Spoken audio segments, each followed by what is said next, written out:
Talk shoes. Recorded live. First of all, the NRA should just change their name to the Assassin's Lobby, because that's what they are. Yeah, you can applaud that. Somebody should applaud that.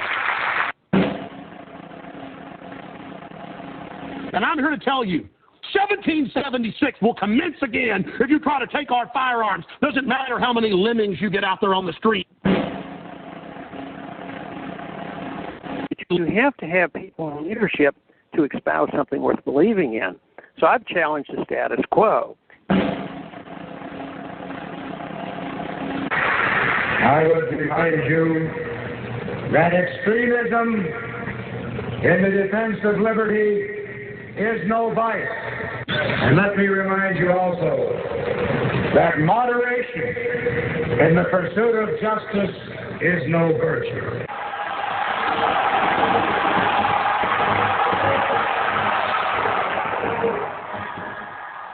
This is how liberty dies. It's under applause.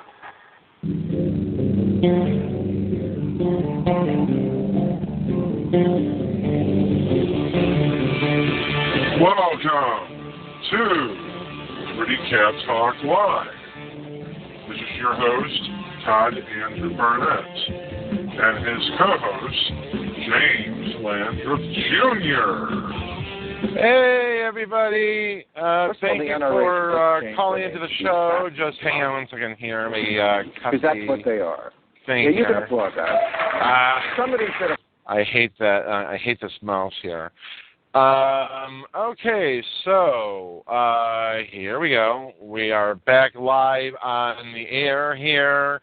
Welcome to everybody to Liberty Cap Talk Live. I am so glad that we're back. I'm so sorry about last week. Last week was a really horrible calamity of epic proportions, and we were supposed to have Richard Bonney on the air, Jamie Chiser, and Jim Oakson on the air with us. They were supposed to be our panelists. And Will couldn't hear me, so it turned out it was my headset. And to make matters worse, my pen wasn't working. So you can imagine the frustration and the technical difficulties that were pretty much of a headache during this entire time. So that's exactly what happened. My apologies to those people who weren't able to listen to last week's show, as well as my guests who weren't able to come on, and that includes Dick Body and my guest panelists on the air included. So there you have it. Alrighty then. Jim is going to be running a bit behind. He'll be on the air with us at 8:30, so it's going to be me and one of my permanent panelists here and a guest panelist here who originally wasn't supposed to be on the show, but I asked him to come on tonight anyway because I just love hearing his voice.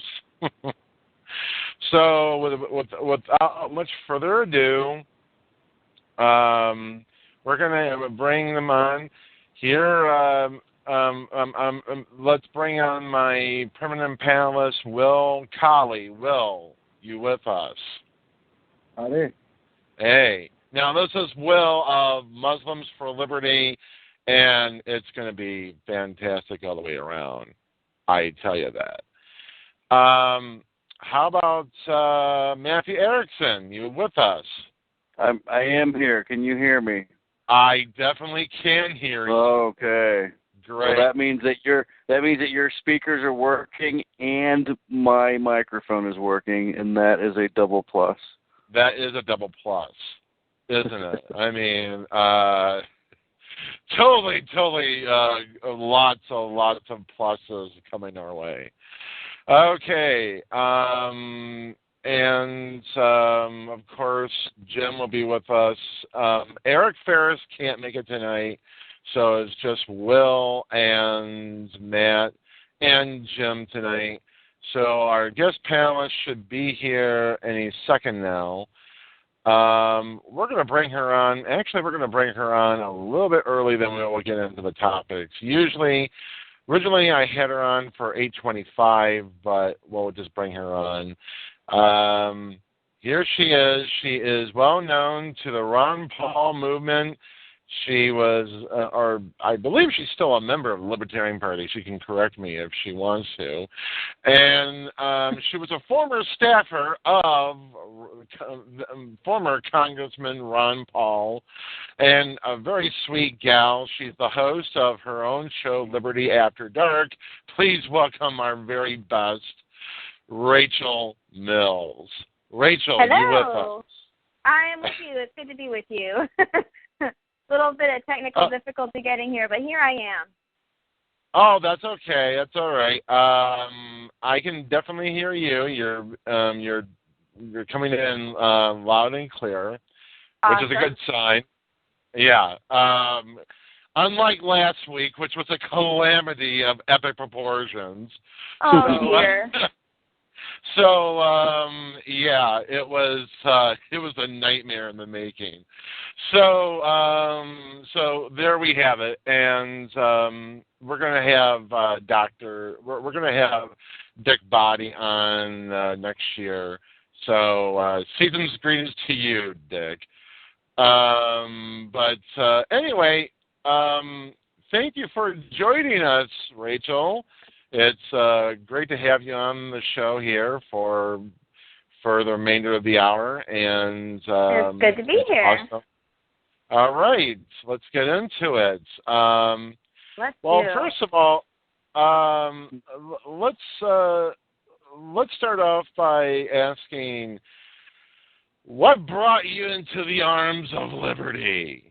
That's a great question. Actually, I'm trying to regularly deal with that question on my podcast, Liberty After Dark, because I think conversion stories are so fascinating, and it's so interesting to know how various people come to liberty, because if you can understand how other people come to it, then maybe someone in your life that you're having a little bit of frustration with, if they sound like somebody else, then you can kind of get a clue as to how to talk to them, like what arguments appeal to different personalities and different ways of thinking. So, I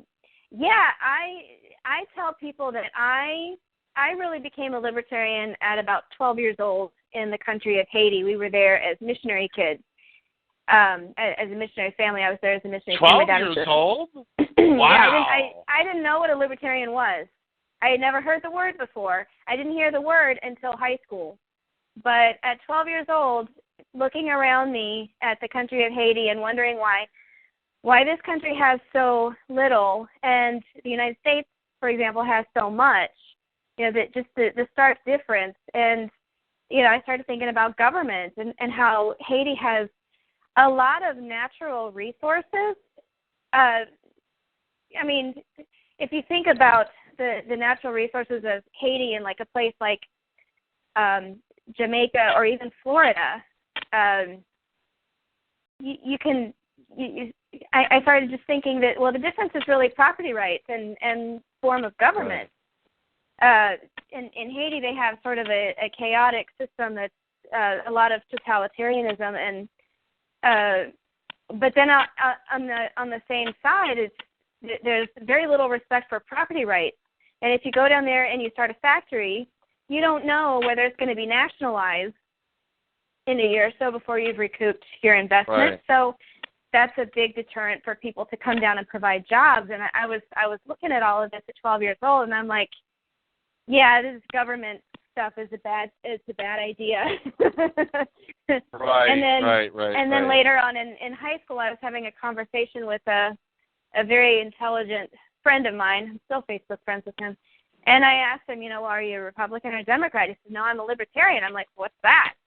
And he described it in one sentence. I'm like, oh, well, that's what I am too. I just didn't know it. So I think that's sort of how a lot of people feel when they first hear somebody like Ron Paul speak, and it's like, oh, well, that's what I've always thought.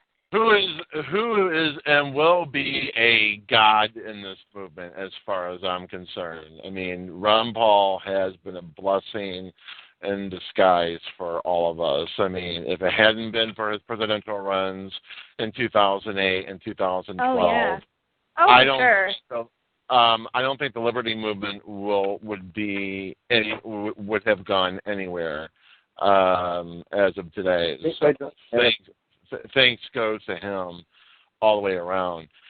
Before we go any further here, I just wanted to ask, somebody was on the line here, and he's still, I've unmuted him, from North Nevada. Who is this? This is J. Neil Schulman. Hey, Neil, what's up, man? Well, once again, I tried to find a place on the web to listen to you guys. Couldn't find it, so I called in. Oh, that's awesome. Would you like to be a panelist tonight? Oh, sure, why not? Oh, cool. You'll be taking over Eric Ferris's spot here, so this is awesome. So this is a treat. We got the director of Alongside Nights, and we got Rachel Mills on the line. I mean, this doesn't get any much better than this. Oh, so sweet. Well, thank you. I mean, lots of holiday cheer and love coming your way, Rachel, just so you know. Yeah, I figured calling in, we have such holiday cheer topics as torture and assassination of New York police officers. I mean, it's all jingle, jingle, jingle, isn't it? Jingle, jingle, jingle, the chains as they torture you. Imagine Santa Claus going up on the chimney, comes out and says, "Okay, here are your gifts, but first things first, I gotta torture you." Well, Santa is the original NSA. He knows if you've been naughty. He knows if you've been nice. That's right. There's an article, I think it's the Washington Post, saying that elf on the shelf thing is conditioning children to live in a surveillance state. And I think there's something to that. Right. That's right. That's right. Santa Claus has been around for 100 years, before the surveillance state, So, I mean, there's an argument in it. Like, there's a cartoon that my kid likes to watch that I stopped letting him watch called, come on, it's something about like a spy teddy bear. Like he's a secret agent and he's a teddy bear. And Secret Agent Oso. Yeah. Here's what I want to know. Secret Agent Oso. Of all the reasons why the polar ice caps might be melting, Santa having a factory there isn't going to be a factor. Yeah.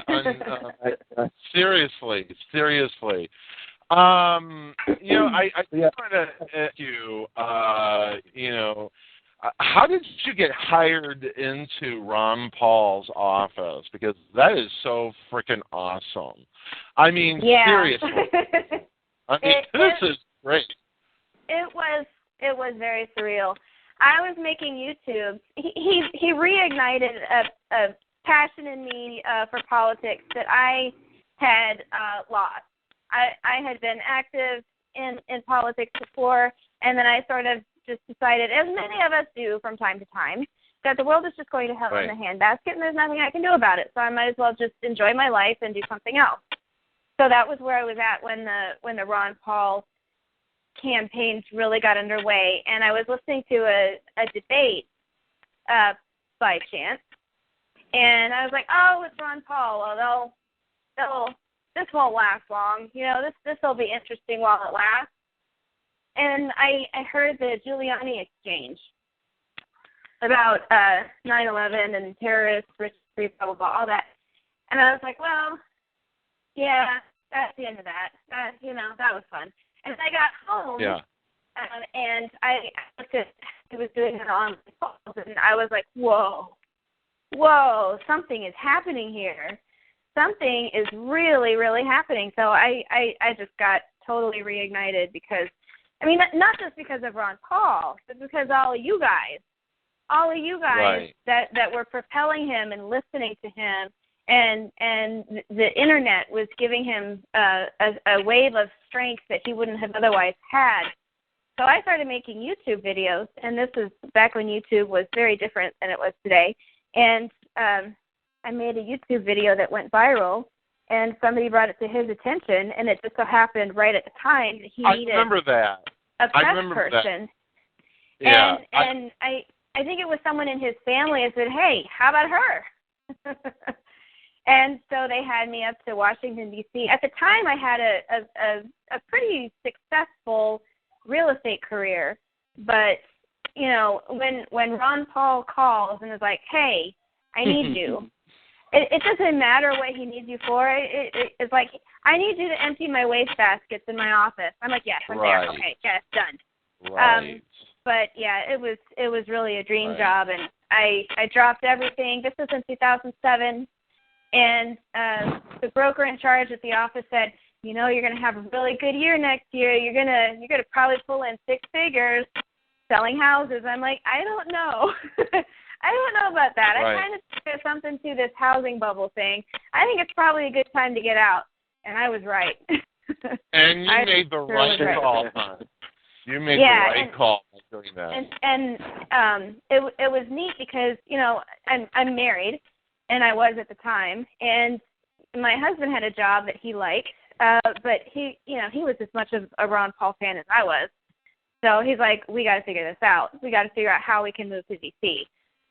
So, and it just so happened that a resume that he had sent out 2 years before that, they finally needed someone too, and it happened to be in Columbia, Maryland, which is on the outskirts of D.C. So, like, everything just sort of came together, and it was amazing, and it was an awesome 5 years. Right. That's my story. Right. But I will say this: you have been a force to be reckoned with in the movement because you were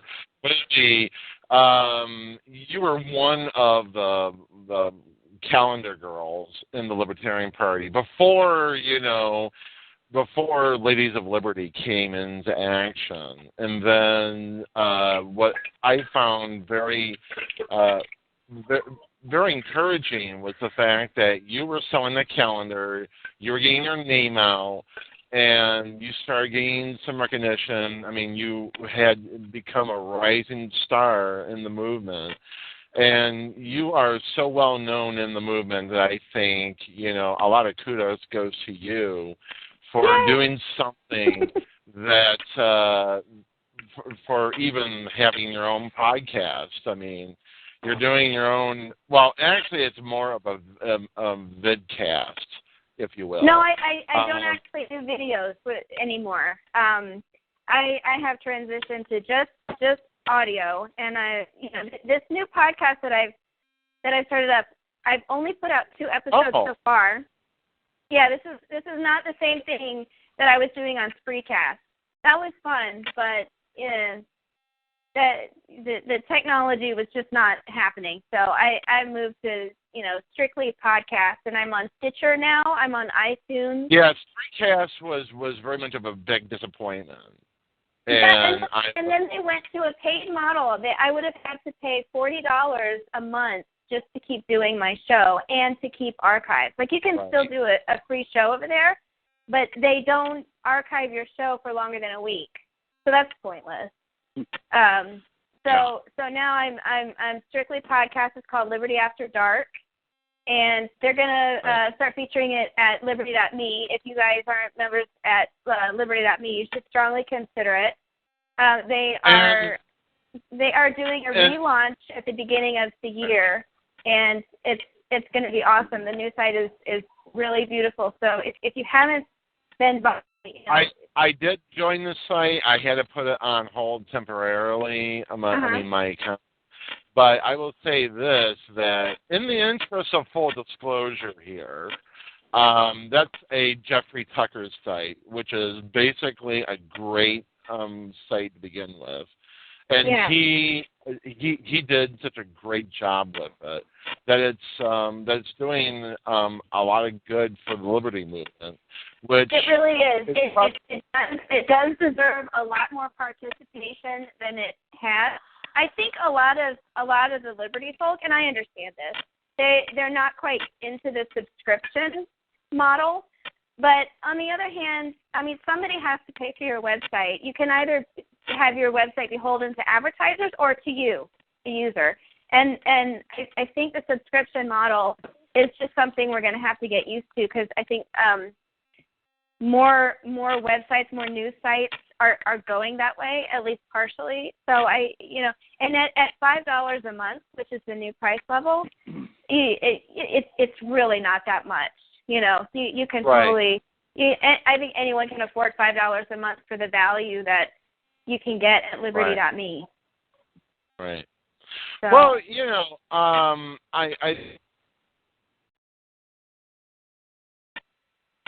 this site was charging was, doing a very good job, and whatnot. So. I'm sorry, I missed that.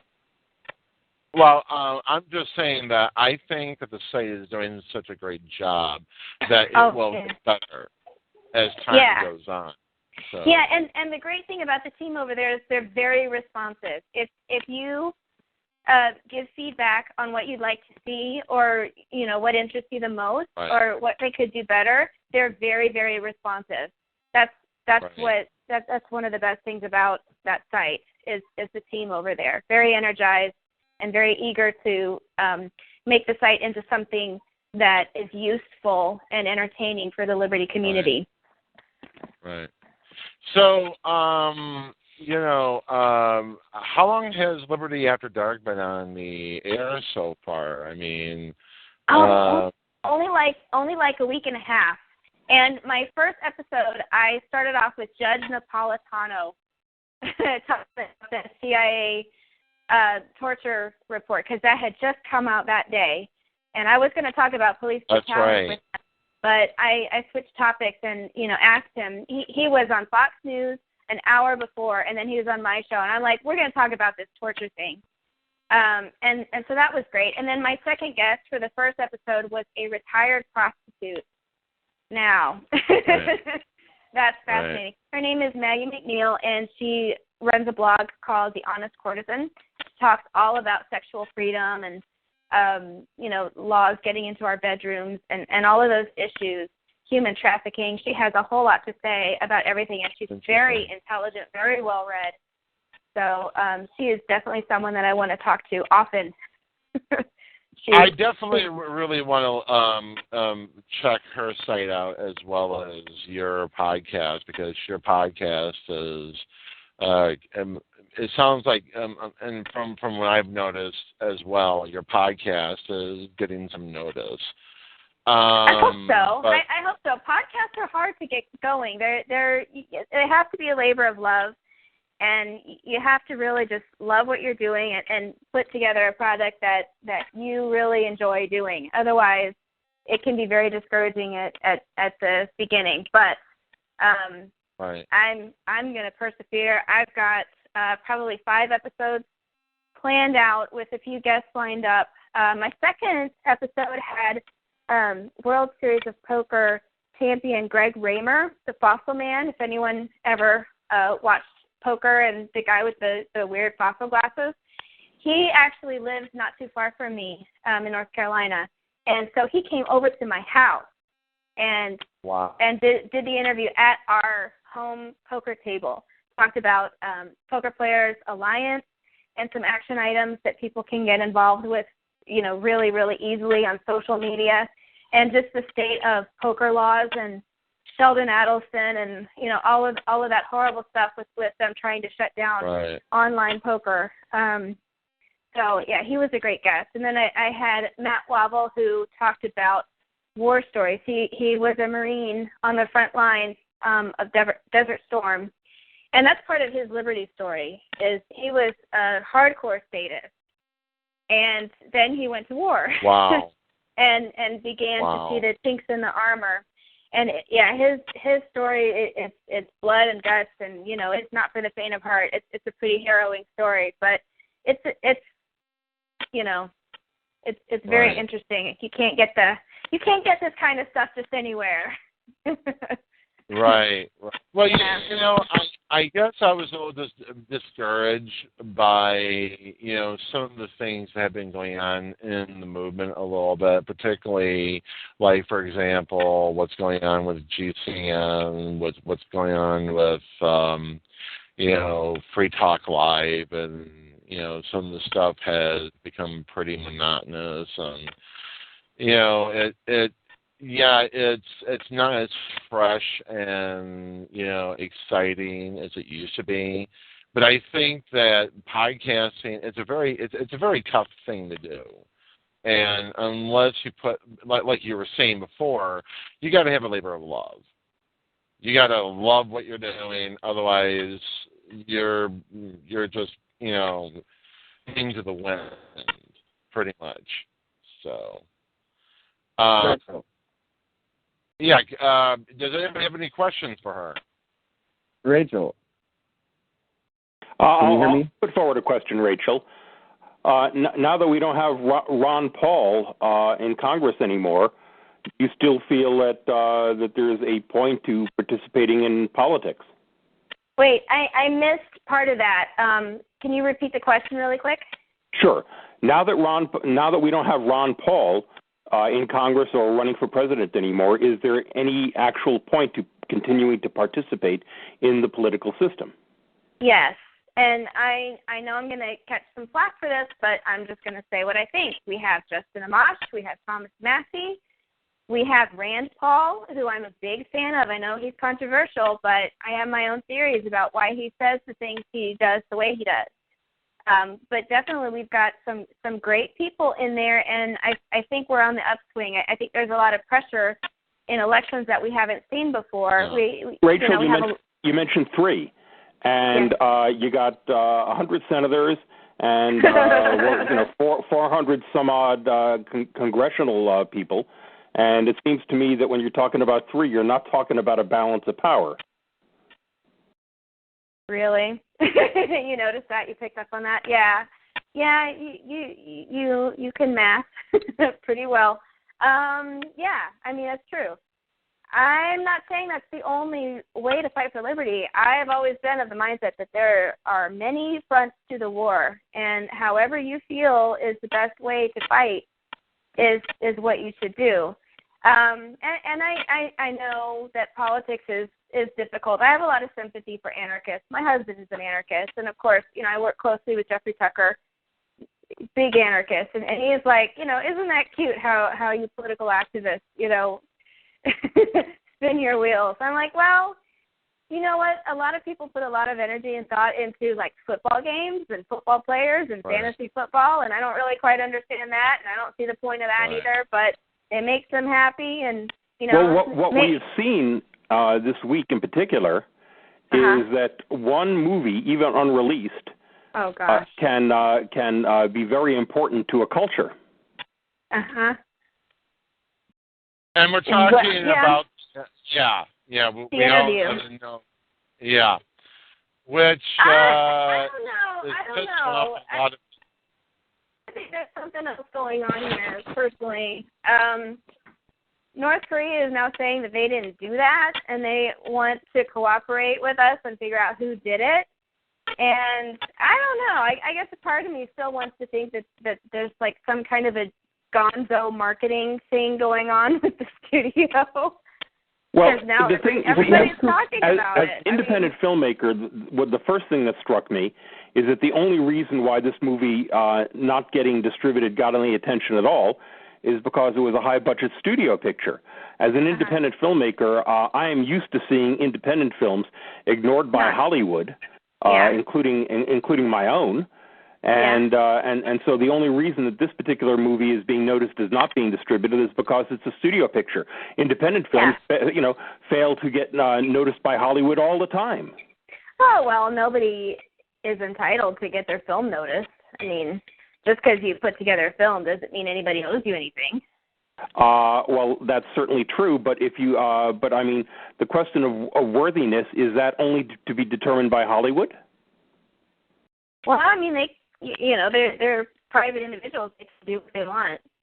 You see, from my standpoint, it seems to me that when we produce our own media, and the movement, such as it is, doesn't rally behind it the same way that they rally behind political candidates, they're making a statement that politics is important, but culture isn't. Well, there's a lot of noise in culture. I mean, you got to compete with Kim Kardashian for Pete's sake. I mean that's not easy. There's a lot of demands on our ears and eyes out there, and it's tough. You can't just put together an awesome product that's worthy of attention and just expect that the eyeballs will naturally come. That's where marketing and PR comes in.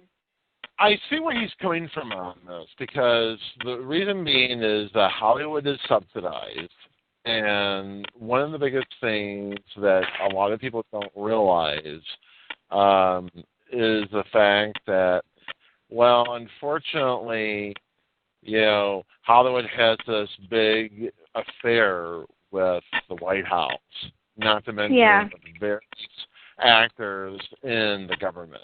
So, well, it's not only Hollywood's affair with the White House.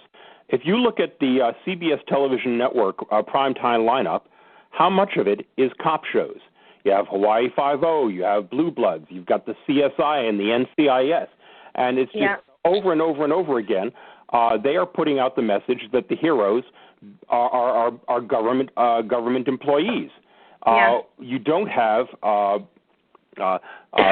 product coming out from them in which people who are offering a product on the free market are heroes. You look at any episode of Hawaii Five-0, and in the first 10 minutes you're going to see somebody in business introduced as a character, and you can reliably say that's the bad guy in the piece, because by the end of the episode they're going to be the one who's the bad guy. That's right. Yeah, and I think they actually, like the government actually does offer subsidies if you have the villain be, like a drug kingpin and the hero be a cop. I think there are actually incentives like that. Right. So my question is, Rachel, is if we're going to counter that message, then we have to do it with our own media. And I hate to use a left-wing word here, but the left is good at providing solidarity for their artists that conservatives and libertarians down. I don't know if that's true. Well, I mean, but you still have to compete. You still have to compete. No, not even libertarians. They don't owe you their eyeballs. You got to fight for every set of eyeballs that you get. Well, hold on. I want to actually take you on that point, Rachel, because I think it's an important argument here. If in fact I have produced quality entertainment with a libertarian point of view, and the libertarian movement ignores it, then why shouldn't I just give up and let the status win? In other words, if you're saying, well, you haven't competed in the marketplace, but excuse me, the church congregations came out in mass numbers for God's Not Dead and Fireproof and Courageous. Okay, they supported their artists who were putting forth a message that they wanted to get out. And if our activists aren't going to do the same, then excuse me, we're shit. Right. That's hard to argue with. Yeah. The Ayn Rand movies are an interesting example. But a lot of people are saying those are not very good movies, actually. I mean, well, I just go back to my first point. It got a lot of play. Yeah. Which one? The Silver Circle movie. It wasn't very good. Honestly, the animation. The Atlas Shrugged movies. The Atlas Shrugged movies were, I guess, high-budget libertarian movies done by people in a libertarian community, and they weren't good by mainstream standards. And I think that's. I mean, we can't just put out libertarian movies. We have to put out movies. Okay, well, let me ask you what those mainstream standards are. Do you need to have pyrotechnic explosions every 3 minutes? Sure. I mean, is not good writing and good acting enough to qualify without having hundreds of thousands of dollars or millions of dollars worth of visual effects? Yeah, probably not. Really, what are the standards that we're going to apply here? Okay, if it's all about having a visual effects spectacular, no, we can't compete. Okay, because that requires hundreds of millions of dollars.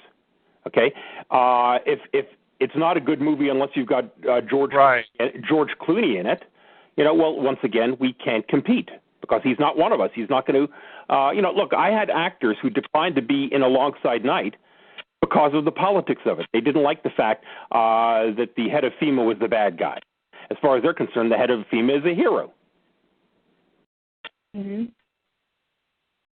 Right. Well, let me ask you. Well, let me ask you this. Who am I talking to again? I think I missed his name. This is J. Neil Schulman. Back in 1979, my novel Alongside Night was published, and I got the rare opportunity much later in life to write the script, produce it, and direct it as a feature-length film.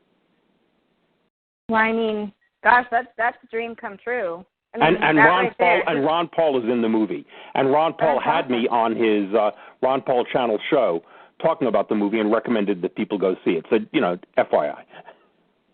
That's fantastic. We should go see it. Very cool. We should go see your movie. Right. Absolutely, we should.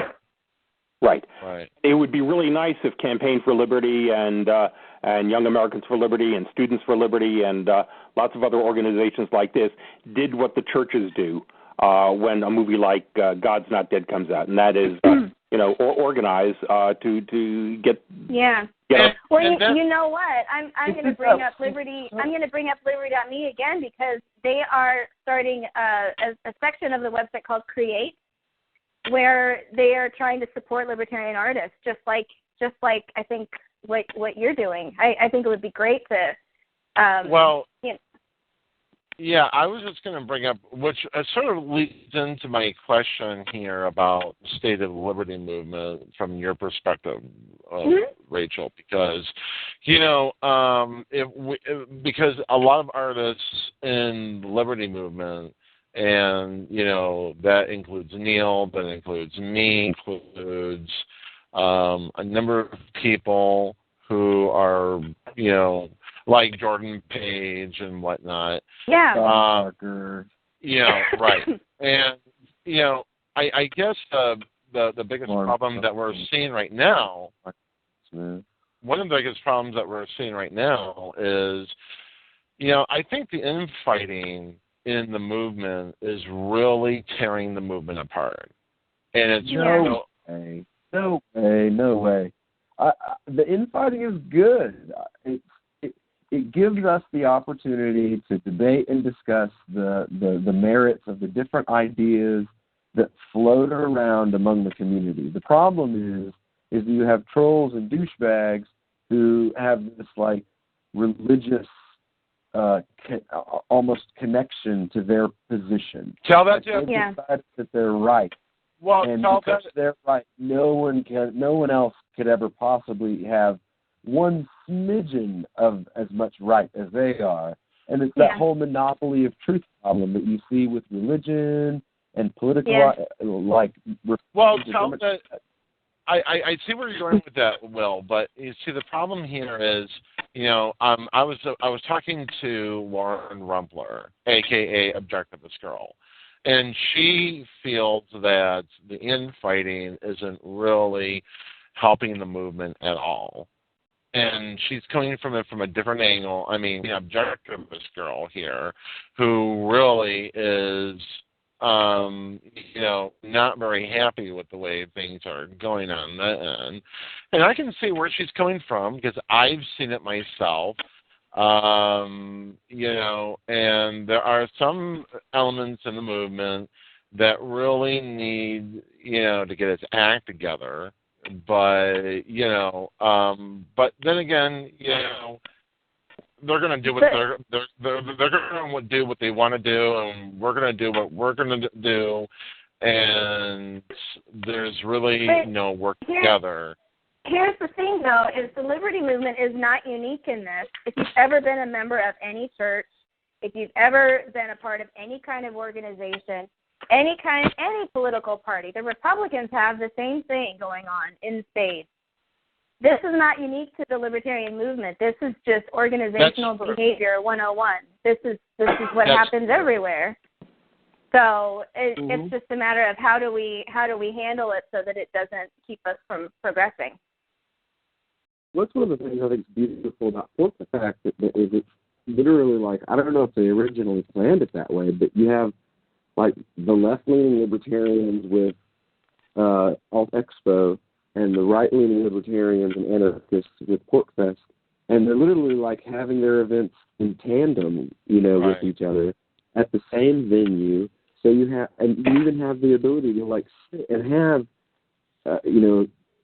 campfire discussions about philosophy and the differences in viewpoints while people are tripping on mushrooms. It's like this whole different thing that when you see the people together, it's not what you see on Facebook. Like on Facebook, we're assholes and jacks to each other, and it's unnecessary. But when we all actually get together and sit around a campfire with each other, having a discussion, it's a completely different experience. And I think that probably what an objectivist girl is looking at is seeing that social media. I don't think half the people that do the fighting in social media are real. I think there are probably some Bangladeshi that lives that's working for one of those social media sites that likes things and gets them discussions and that gets paid for it. The like farms. So, my viewpoint on it is when the people get together, is what's important. What you see and how we like give each other the finger verbally on Facebook and Twitter isn't a true representation of how the movement is when the people actually sit down together. It is easy to be an asshole on social media, that's for sure. Yeah. It's hard to be a dickhead to somebody when you're like face to face with them. Right. Yeah. Well, how about you, Matt? Do you have a question for Rachel here, or any thoughts that you'd like to share? I apologize. I missed part of the conversation because my computer decided to crash out on me. But no, I think that you both have really good points there, and to Will's point, sometimes I am one of those trolls that goes on there to be an asshole and just to stir stuff up, depending on which group it is, But yeah, I've been on occasion a shit stir, but yeah, but I do think that there's a difference between like the online activist like me and somebody who's actually been out there doing it like you. So, I will note a tendency or a trend or phenomenon that, and this is as true among libertarians as anybody else, that if there's something that you don't like, if there's a movie or a TV show you don't like, you are far more likely to log on to Facebook or Twitter or something like that and slam it than to go on to support something that you do like. Really? I would say it's a ratio of probably between 10 and 20 to 1 of negative comments to positive comments. That when you dislike something, you're far more motivated that I've noted to speak out. Well, I would agree with that, and I think you. There was an article that I saw personally, like it was written about me and the organization that I work with, and when I saw the traction that the positive story got, like it was a story that was written about us that was highlighting the work that we were doing in a positive manner. Now, that story didn't get a quarter of the shares and reblogs that when another website took it, changed the title to something scary to condemn what we were doing, and literally just re-released the article word for word. He didn't change a single thing about it. That got far more traction and moved far further, faster, and it's still moving when compared to the other story, which was the original story, which had a positive slant. Right.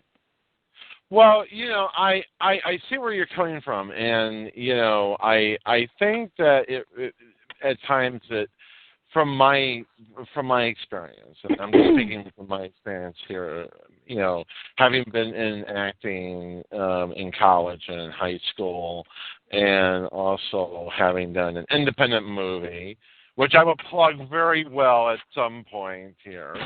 But I will say it really depends on the project you're doing. I mean, the film business is by and large, it's a very tough business to get into, and it's very competitive. And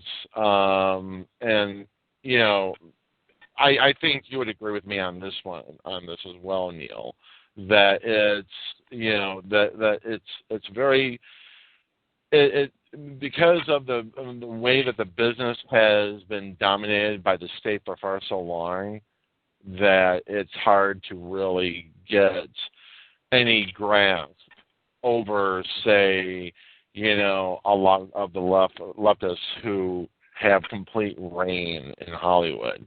I mean, they've cornered the market on that. There are very few conservatives who actually get very few parts in Hollywood. That's an absolute truth. It's a fundamental truth, no matter which way you go with it. Well, because they do, but the condition that they have to work under is keeping their mouths shut about what their actual beliefs are. Right. And that's the whole thing. So when you get into the business, you know, like, for example, Kevin Sorbo, who is the star of Alongside Night, he was, you know, on several shows, I remember, where he was even on Stossel a while back, where he even talked about how hard it is to actually, you know, for some conservatives to get parts because, you know, he's not a conservative by true standards. I mean, if you want to talk about someone who supports the Constitution, supports freedom for all people, and well, he calls himself a conservative. I just want to put that. He's a rabid Christian nationalist. That's all he is. I mean, if you hear the things. No, that's not fair. Kevin is definitely involved in Christian entertainment. That's you know, definitely a large part of his output. But you know, I mean. He also plays a dope-smoking Abraham Lincoln in FDR American Badass. I don't care what parts that he plays. I'm talking about the statements that he makes, the things that he says. I mean, I've offered to debate him on more than one occasion because of the statements that he said about Muslims. The statements that he said about what? The things he said recently about Muslims. Over the course of the last 6 months. I'm sorry. Is the word that I'm not hearing atheist? No, Muslims. Oh, Muslims. I'm sorry. Yeah, the statements that he said about Muslims in the course of the last 6 months. I've even offered to debate him on his positions and the assertions that he's made. Did that same thing that who's that not funny actress from SNL who runs on she runs for office every 2 to 4 years on I'm a crazy person, we shouldn't build mosques.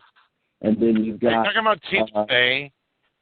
Yeah, there you go. No, not Tina Fey. The blonde. Curly. I think you're talking about Victoria Jackson.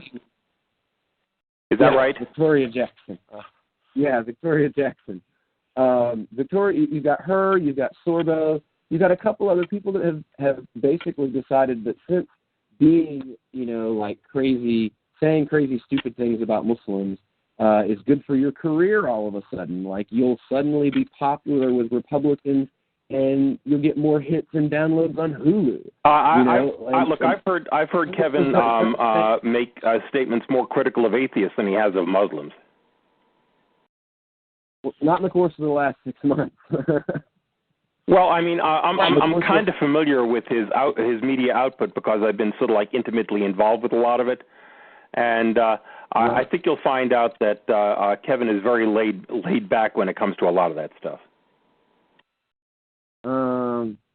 Well, I deal directly with crazy people who say stupid things about Muslims, particularly conservative activists who say stupid things about Muslims.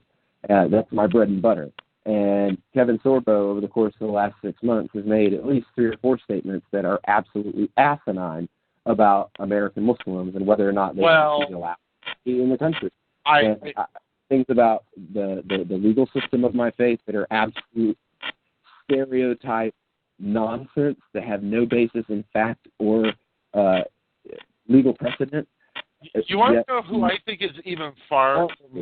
You want to know who I think is anti-liberty across the board? And this is the guy who was on Stossel with Sorbo. Okay, Stossel has become a very big disappointment as far as I'm concerned. But the one guy who was on there was Jason Matera. This is the guy who wrote the book Crapalism. Obama Zombies, I guess he wrote another book, which is probably one of the worst books. It is about the Hollywood liberals and whatnot. Some of it is, some of what he says is true, but the fact of the matter is, he's this hard cutting guy who comes up to, in your face drama. He's trying to be another John Stossel, but a conservative version of him. I mean, this guy is actually a terrible wingnut. But that's and he's also said that he's for the war in Iraq and whatnot, and he's and I think he's very much of a big Bush apologist. So what's his name again? What name did you put out there? Jason Matera. He wrote the book Crapalism that came out, which is the worst. Yeah, he's terrible. I mean, this guy is just really, really awful in a lot of ways.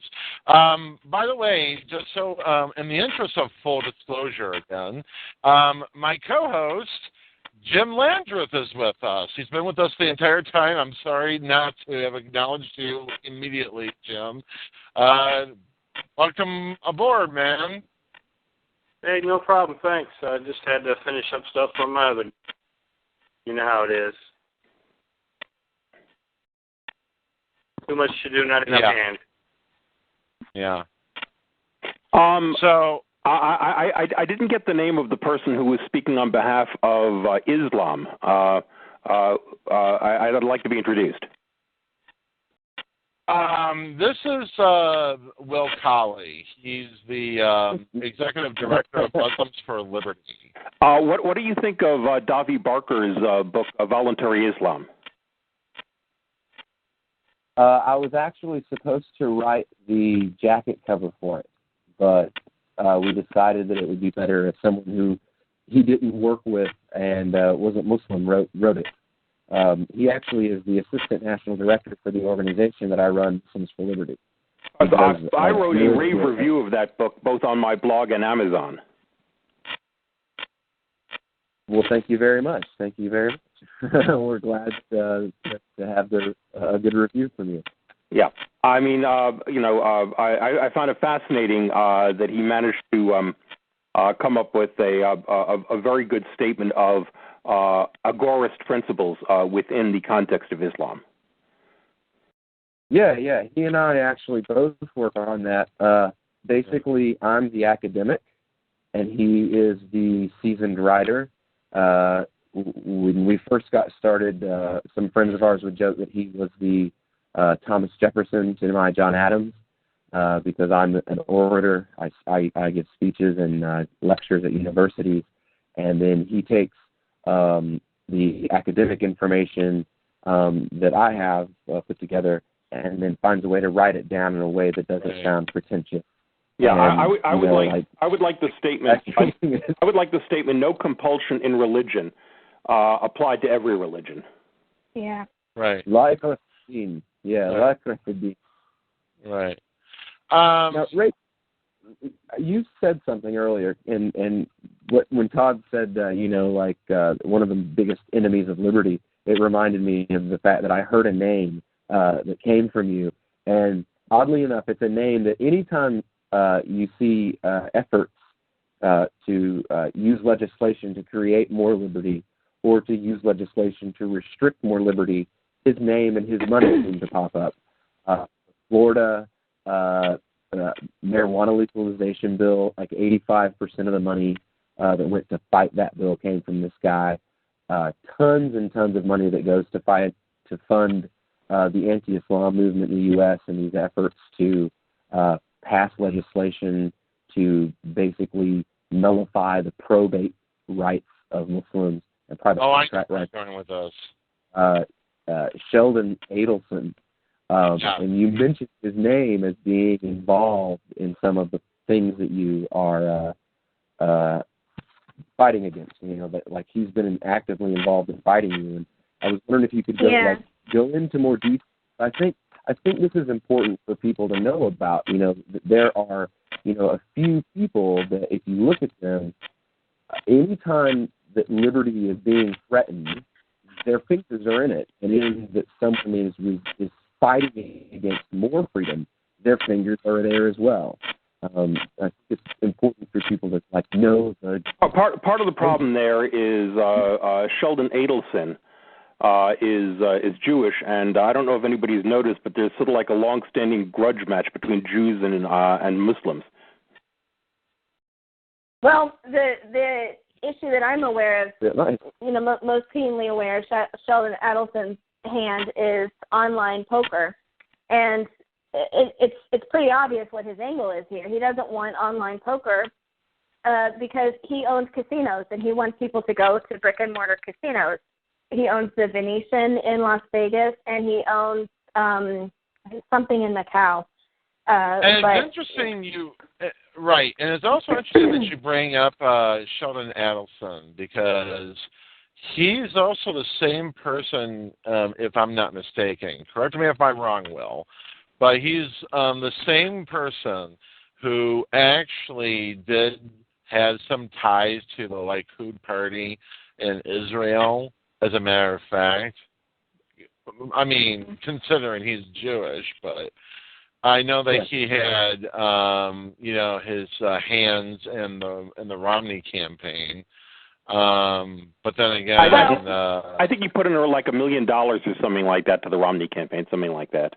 I also want to mention that it's very disappointing to know that Senator Mike Lee of Utah, is on Sheldon Adelson's online gambling, online poker bill that would ban it, and that's very disappointing to see. So ever since I saw that, Mike Lee standing shoulder to shoulder with Lindsey Graham, I'm like, well, we need to look out for Mike Lee because he's like this Tea Party hero. Let's try to get above this and note that what we're dealing here is tribalism. In other words, there are people in politics who are simply going to act on behalf of their tribe, and as libertarians, we're supposed to put individuals above any sort of tribal allegiance. Exactly. And by the way, I just want to point out that, why have enemies when you can have friends? I mean, that's just, that I guess in Sheldon's world, that's just the way it goes. Have any of you, getting back to culture here, have any of you seen a short film which won the Oscar called West Bank Story? No. West Bank Story, no. It's about it's a short film with some music in it. You can watch it. You can see it on YouTube. It's up on YouTube, And the basic premise is that it's a Romeo and Juliet story set in the West Bank between a young guy and a young girl, and she's Muslim, he's Jewish, and it ends with one of the great. I hope you don't mind the spoiler. It just ends with this great line: "I know of a place where Muslims and Jews live side by side in peace. Where is this magical place? Beverly Hills." Beverly Hills. Yeah, right? Yeah, Orlando. I want to bring in a one question to you here, Rachel. You were, I remember a while back, you had done a video for the old libertarian show, spelled IENNE. Oh, yeah.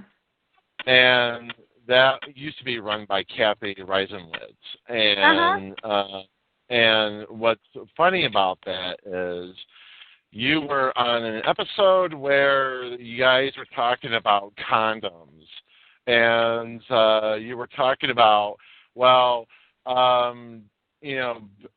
because it was Bill Gates who said that he would, put some seed money into manufacturing a much better condom, and you were saying, really? Trojan, you don't think Trojan's working on a better condom? I thought to myself, oh boy, she really just opened a can of worms there. I just thought to myself, and I guess the question is for you, because of women in the movement, do you think that there ought to be a lot more women in the movement? Is it possible? And is the issue of sex really that important to women in the movement? The issue of sex? Yeah. Well, I don't know that I can speak for all women in the movement, but I will say that I see women in the movement all around me. It's very encouraging. I go to meetings and go to places and I see women all around. I frankly, compared to where we were when I first got involved, I don't see what the problem is. May I point out that we are one of the rare movements that in which a woman played a very large role in founding it, and let's give due to Ayn Rand. Yeah. Oh, before Ayn Rand, Rose Wilder Lane is the godmother of libertarianism. Oh, I mean, she was. If you want to talk Rose Wilder Lane, you can talk Emma Goldman. You can talk Voltairine de Cleyre. It's a long history. I actually sort of am of the opinion these days that the more we talk about where are all the women in the libertarian movement, we reinforce the idea that there's a bunch of women missing. And I think to some extent that does us more harm than good, because anyone listening would be like, oh, so there's no chicks here. And if you're a dude, it's like, I'm not going to meet a girl in this movement. And if you're a girl, it's like, well, I'm going to feel like out of place here. So I don't know. Sometimes I don't like reinforcing the idea that there's, not any women around in the libertarian movement, because I see them everywhere I go. Jim! For real, I gotta refer to Work Fest and like the Midwest Peace and Liberty Fest and like all the different events that I've gone to. There was never like a sausage fest, quote unquote, style boy to girl ratio at any event I've ever been to. From the Panda concert tours to the Liberty Music Fest tours that went around, or Port Fest, or anywhere. There's always tons and tons of girls. Yeah, I think our problem is not so much there's not enough women, it's just there's not enough people in general at this point. We just need more people in general. Exactly. I think that the emphasis that we just need more women, or we just need more of this, or we just need more of that, is restrictive. I think we need more people in general, which I think, in turn, we need to boost our numbers, no matter what. So I hate to pander to women and figure out, what kind of message can we give to women, because I think if you just talk to people about liberty, then the women will come. Right. Jim, do you have a question for Rachel? Well, I hope this hasn't already been answered, but if it has, just tell me, hey, stupid, you should have been on the call at the beginning. But just wondering what it felt like to, be helping direct a race that actually got a lot of positive media attention and may have played a role in the outcome of the Senate race. Oh, you're talking about the Sean Hawk campaign? Yes. Oh, that was a blast. That was super fun. And we had a lot of fun with it. And I purposefully wanted to direct it differently. I knew that a lot of my Republican friends, and I do have a lot of Republican friends, would accuse us of spoiling the race. But I wanted to do it differently. I wanted to play it hard to the left. I wanted to campaign very strongly on left issues. And I think it worked out really well, actually, because we got the media scratching their heads about, well, who do they really take votes from? And that was a really great discussion to engender. So, yeah, well, it was. You guys pulled probably 80 to 90% of the Muslim vote in your state. All of the mosques in the state have a magazine that endorsed your the Sean Hawk campaign, simply because of the fact that sent invitations out to all the Senate candidates, and your campaign was the only campaign that even answered them. Like the other campaigns didn't even send an email back. And the Sean Hawk campaign made sure there was someone at every single one of the events that the Muslim community did. And because of that, you had the religious leaders, and that's a Democrat voting bloc. It has been since 2006. That's a Democrat voting bloc. And they literally, the whole bloc, voted for the Libertarian candidate simply because of the fact that the Libertarian candidate showed that he gave a damn about what they had to say. Well, it wasn't necessarily because we value Muslims more than anybody else. It's just because we were invited to speak, and so we'll talk to anybody. If anyone wants to hear what we have to say, we'll show up. And the food was great at those events, by the way. Food was incredible. I bet they were very tasty and delicious. Mm-hmm. But let me ask you one more question here, and then I'll let anybody else here ask you any more questions, because I know you got to go shortly here. But I guess the one question I have for you is, what's next for you, even with this new podcast? Because, I think, you've done a lot for Congressman Ron Paul, Sean Hawk, and everybody else is concerned. What's next for Rachel Mills? Another calendar? I wish I knew. A calendar might be fun to do again. It might be fun to revisit that idea. But I want a mail calendar too. Equal opportunity and all. I don't know. What? I was going to say, how about one sporting some tattoos while we're at it? No, I'm just kidding. Oh, you got to put Cantwell on the cover. Oh, no. Well, we'll talk about that on down the road. That might be something worth revisiting in a couple of years.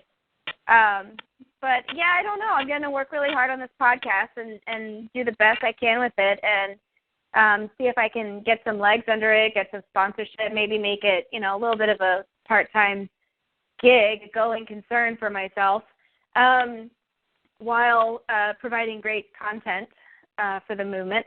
I'm also going to really, really work hard to make Liberty.me as wonderful and as well known in the movement as it should be.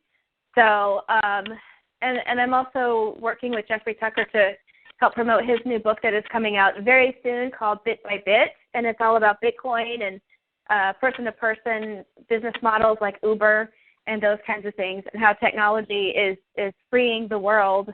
And it's a really great book. Y'all should check it out. But yeah, I'm going to keep doing what I do the best I can. Oh, that's great. One bonus question here. You were talking about, Republicans were complaining about, libertarians are being spoilers, and of course, Ann Coulter was like being, the crybaby over this. And this is the same Ann Coulter who tried to run under the Libertarian Party banner back in the late 1990s when a Republican congressman voted against impeachment of Bill Clinton over the Monica Lewinsky affair. My question is, what will it take for Republicans to start really getting the libertarian message and start, dropping this, let's be so,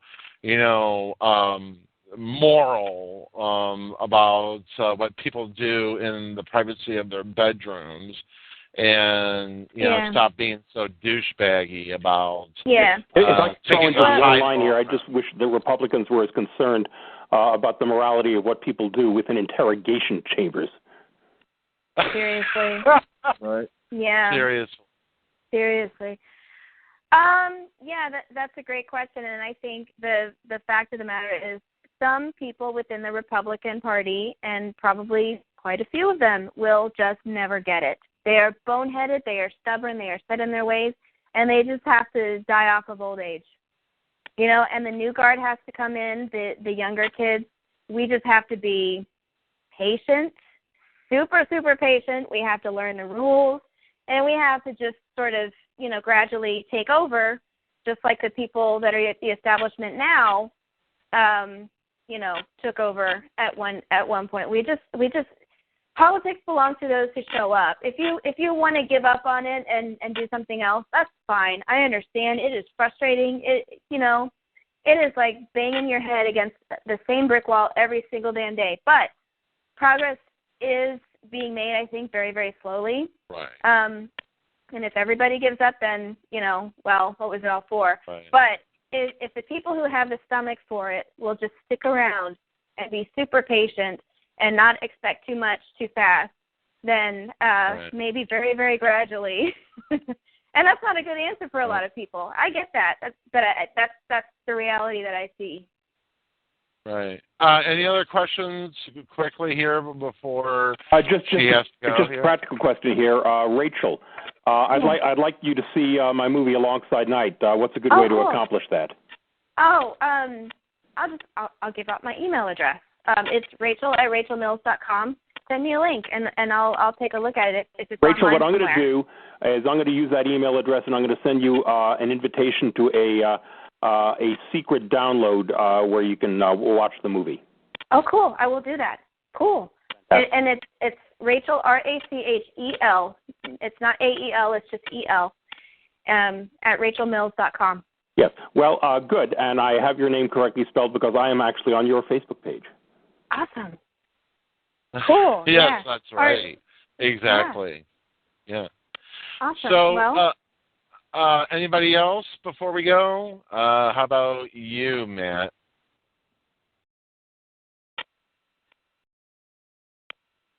Can you hear me? I'm sorry.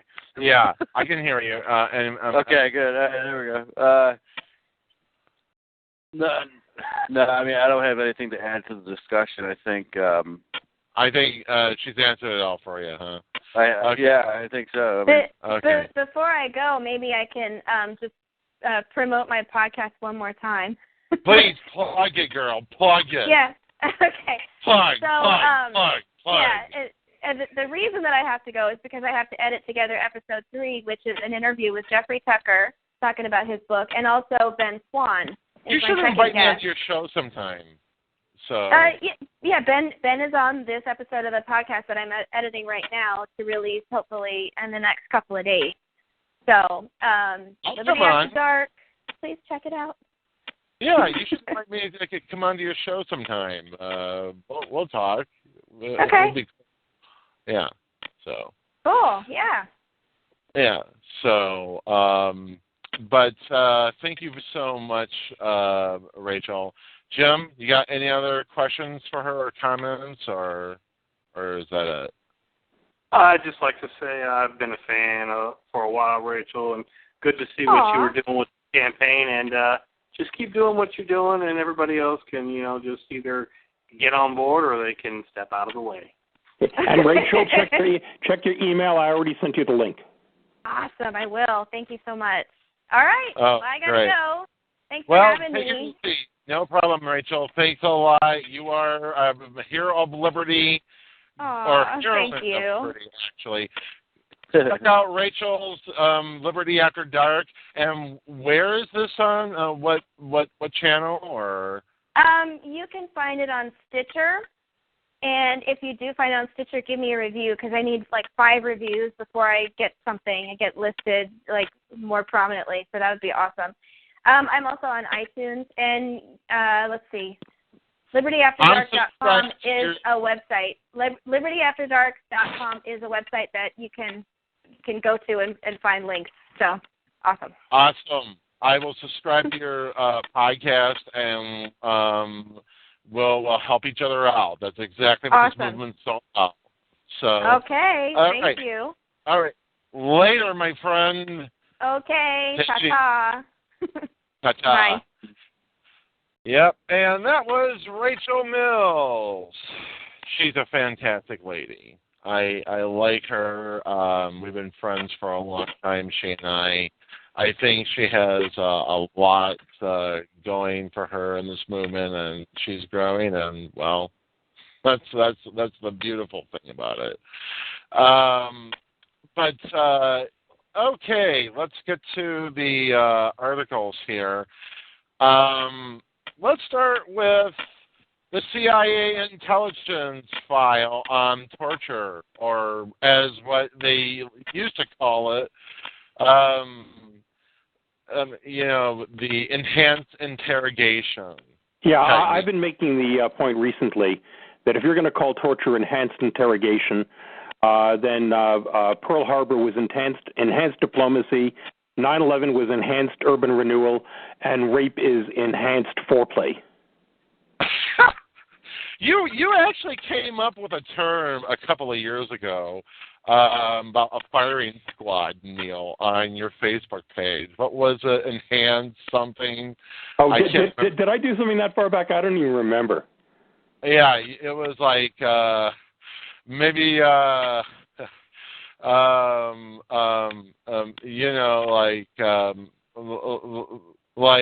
maybe an enhanced video game or something.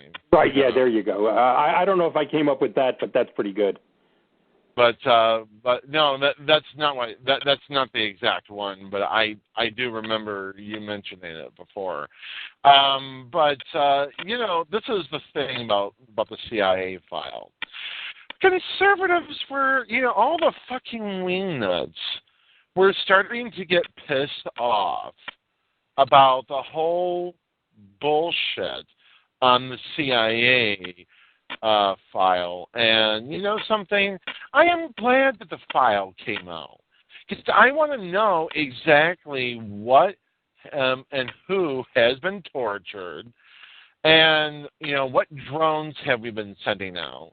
And all the conservatives like Andrea Tantaros, or as I want to start calling her, Andrea Tantalos.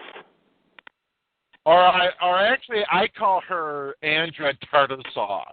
I mean, No, but Andrea, if you know your mythological history, Tantalus was tortured in Tartarus. Oh, that's a very good point. But she's going, well, the reason why we're for terrorism because we are awesome. Yeah, well, I mean, that was the reason why I came up with the rape is enhanced foreplay comment.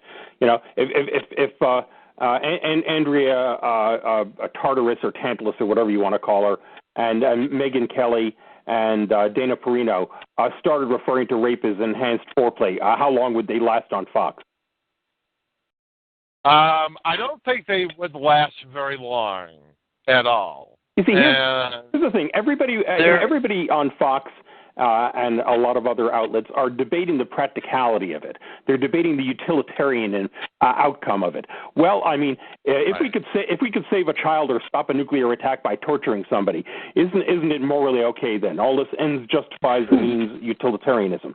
And if libertarianism is anything, it's a moral philosophy that says that there are certain things that are atrocities and you just don't do it regardless of, of the practicality of the possibility that it might have some sort of outcome that you desire. Outcome-based ethics can justify anything, including the Hitler argument. Well, the Jews started World War II, therefore sending them to Auschwitz is morally justifiable. Or Pearl Harbor, the attack was morally justifiable because they're denying us resources which we want. The minute you make end justifies the means, rah rah rah for my team. As long as it's good for my team, we can do it. You've basically just taken centuries of development of moral premises and just flushed it away. And and here's this thing that really fucking pisses me off is, you had a bunch of these ladies on Outnumbered on Fox News. As I call it, the witches' coven. The witches' coven, exactly. And you had Harris Faulkner, the black lady, who was also on there. You also had Melissa Francis, this blonde bimbo, who wouldn't know a free market principle if it bit her on the fucking ass. And you had this bald-headed douchebag who's on there. I can't remember his name. But, he was on there, they were all ganging up on Kennedy. Yes, Kennedy of the Independence on Fox Business. And, they're saying because Kennedy was taking the anti-terrorism, the anti-torture principle into the fullest. And, they were saying, what would make you feel better, Andrea is saying to her? Well, gee, if we got out of the motherfucking foreign entanglements matter, if we got out of the Middle East, gee, we wouldn't have a bunch of radical Islamists hating our asses all the way from here to the moon. That was where the one of the commanders of ISIS specifically stated that had there never been any CIA torture prisons in Iraq, there never would have been an ISIS. And many of the people who are higher ups are people who we kept without charge or trial, who were never guilty of anything to begin with. But, being held without charge or trial and subjected to torture, having threats of your wife being raped, having your children raped in front of your wife in order to extort information that you don't know, mock executions, mock drowning, anal penetration, anal feeding, all of these things you're subjected to. I think it's only, you might kind of be pissed off a little bit. Might want to get back at the people who did that to you, that's only, rational. It isn't historically that long ago that the official position of the United States government was that torture was a war crime. Exactly. Well, we executed people in the 40s for doing things that we're calling enhanced interrogation and completely legal now. And in the interest of full disclosure, that's becoming my favorite phrase, by the way. In the interest of full disclosure, the Geneva Convention ruled decades ago that it's a war crime to torture, and it's illegal by international fucking law. What part of international fucking law doesn't GOP get? And I would like to throw out one big kudos to one of these senators that nobody here would want to say anything good about. John McCain. John McCain agreed. He kind of has some experience in this. And, Yeah. Hey, listen. When I find myself on the same side as John McCain and Lindsey Graham, I consider it well nigh a Christmas miracle. Yeah, exactly. Right. But what really upset me a lot, I saw a lot of people on Facebook, like, but we haven't had any more terrorist attacks. Well, so the means doesn't always justify the ends, and there's a lot of different things that you're going to be told are needed for us to not have any more terrorist attacks, like torture or TSA. Like we haven't had any attacks since we took our shoes off 14 years ago in the airport either. So is that responsible for it? I mean, here's the thing. Here's the thing. Was Nazi Germany and the Empire of Japan less of a threat in World War II than ISIS is today? I mean, come on, get real. The idea that we were able to fight World War II without having a policy of torture of prisoners of war, and yet today we can't fight these pyoiks, these little pyoiks, like ISIS or Al Qaeda or something like that, which don't have any of the resources that Nazi Germany had, that the Empire of Japan did. These were real countries with real threats, and the idea that we have to use torture because ISIS or Al Qaeda, these threats justify taking centuries of moral premises and just throwing them down the toilet. It's ridiculous. And something, let's be clear about something. The ladies on Outnumbered, they never have been tortured themselves, unless they undergo it themselves. I would love to see any one of them, be waterproof, for 1 second, because remember, that's exactly right. Anybody who says that just because you have doctors standing by and the poor, I mean, watching this guy talk, I swear, I have never seen anything as close to watching, an interview with Joseph Mengele as watching this Mitchell guy being interviewed, talking about, well, we had doctors standing by and we were more humane because we only did the pores for 5 seconds or 4 seconds rather than 20 seconds, and we limited it to 1 20-second. I swear to God, you might as well be talking to a guy who was working for the Nazis at Auschwitz about their interrogation program there. And the idea that this guy is on there and is considered morally justifiable, that is also a secondary atrocity.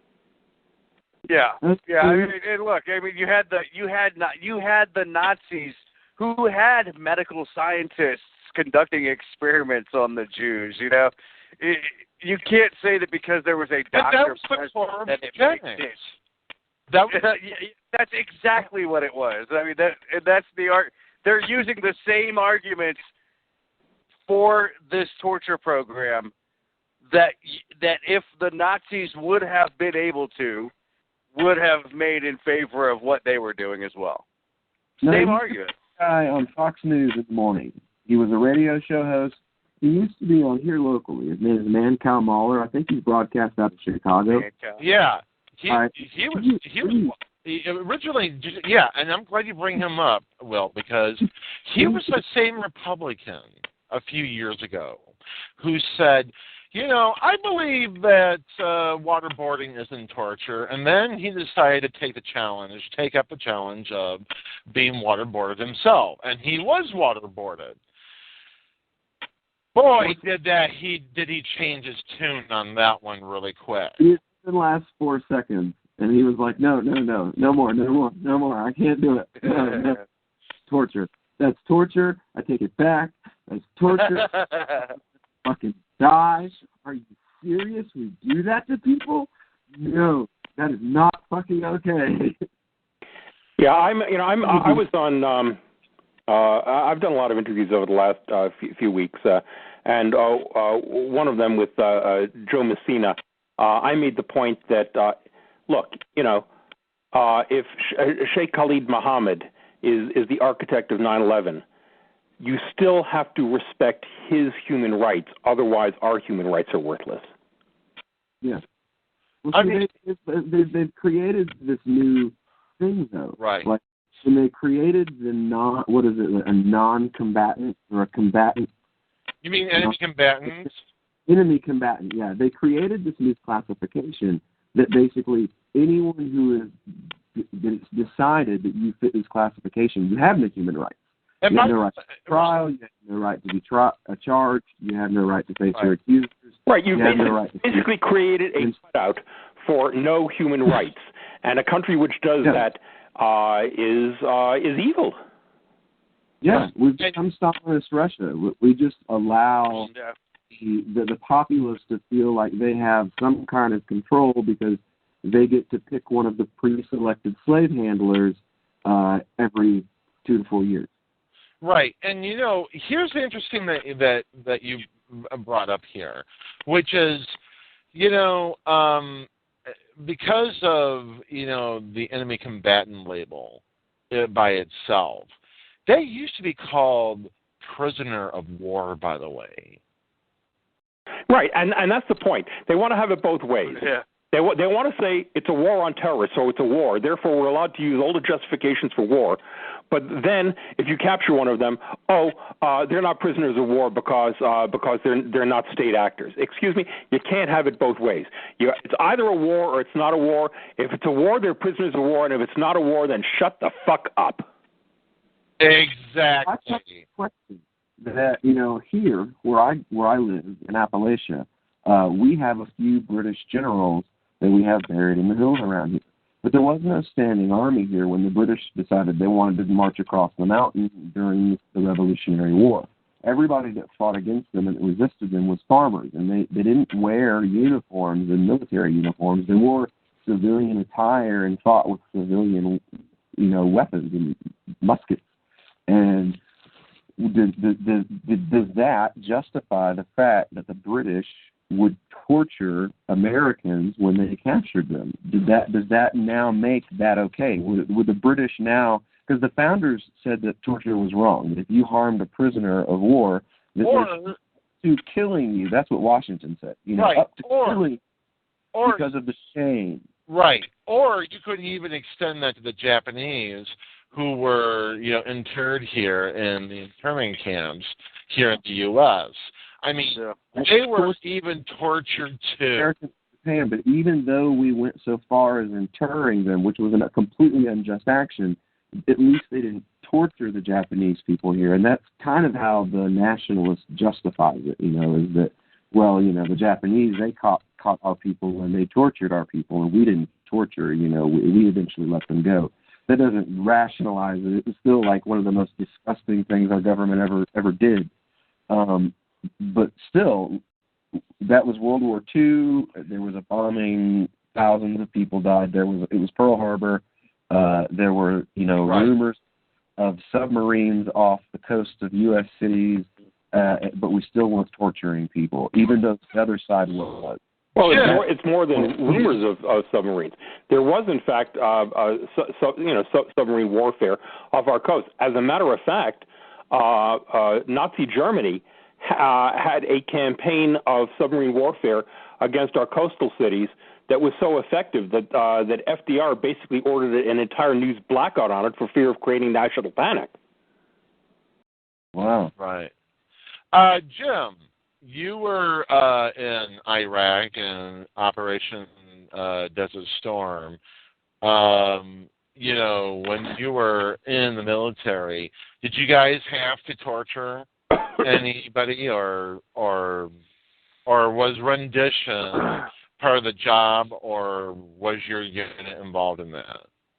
Well, first I'd like to say today is the 25th anniversary of the day that I actually set foot in Saudi Arabia for Desert Shield, which then turned into Desert Storm.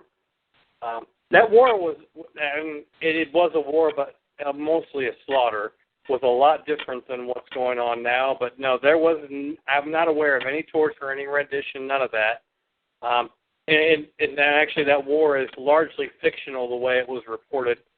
most of those Iraqis that were on the Kuwait and Saudi border were conscripts. A lot of them didn't have working weapons. We just dropped bomb after bomb after bomb on a bunch of guys who didn't want to be there. There were a bunch of farmers and factory workers who just wanted to go home, had no means really of defending themselves against their superior firepower. And most of them were walking over and trying to surrender. Hell, they were surrendering to media people. They just wanted to get the hell out of there. So, no, there was none of that going on that I'm aware of. And, just as an aside, most of that war was a big giant lie anyway, especially what you saw on the news. And here's the thing that I think a lot of conservatives, a lot of the wingnuts, just can't simply wrap their minds around, which is, what if, say, that we were a despotic regime, a theocratic regime? Well, in some ways that we could mirror that, but yeah, I know. But the thing here is, what if they sent their armies over here because we had their soldiers here, and we were committing the same crimes like cutting their heads off, or what happens when we had a shitstorm of epic proportions where there's anarchy everywhere. There's sectarian violence happening in the U.S., and all of a sudden, everything was mimicking exactly what's happening over there. What if they sent their people from over there and started torturing our people here on our soil? I wonder how many of those conservatives would be on board with torture if that ever came to pass. Well, I think you already know the answer to that, because what we're talking about here is a mindset when everything is permitted to your side and nothing is permitted to your enemy. Right. And that's the whole point, isn't it? Because it's okay for us to do the torturing, but if they do it to our boys, oh, fuck no, let's fire a drone missile right into their asses. Right, I try, look, the worst example in debate these days is always to go back to Hitler and Nazi Germany, okay? Because it's so easy, because it's such an iconic example for anything. But the fact is, what if somebody from Hitler's Nazi regime said, well, if we don't send the Jews to Auschwitz and German soldiers die because of it, then what is our moral accountability? Because the fact is that any faction can always say, if something bad happens to our people because we didn't act against the enemy, then what is our liability? What is our responsibility? It's tribalism. Right. It's always rah, rah, rah for our team. We're the good guys, therefore anything we do is good. They're the bad guys, therefore anything they do is bad. And it's just, it's just pure tribalism that we're people and they're not. Exactly. And, it kind of reminds me of the old Sean Connery line from, I believe it was White Knight or something. I believe that was the movie with Richard Gere in it, in which he said, either there are laws that set men free and there are laws that enslave men. Either we hold these, what we believe is right and true, which is on the side of freedom, which is what he was getting at, or we're just another rubber tribe.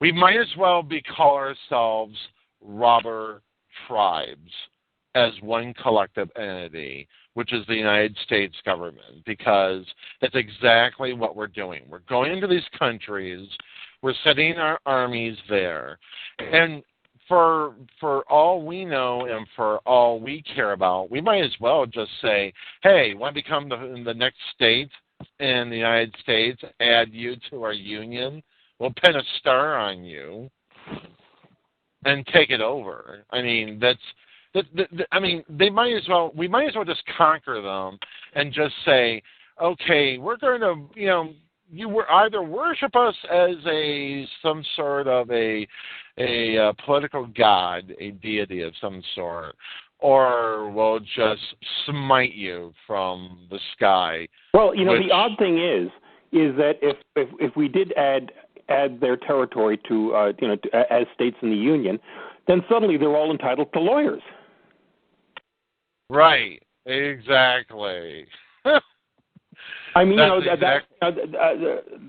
a lot of criticism in ancient Rome about giving Roman citizenship to conquered peoples for precisely that reason.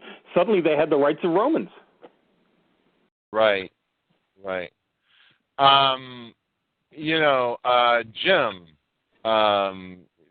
if you have any questions, go for it.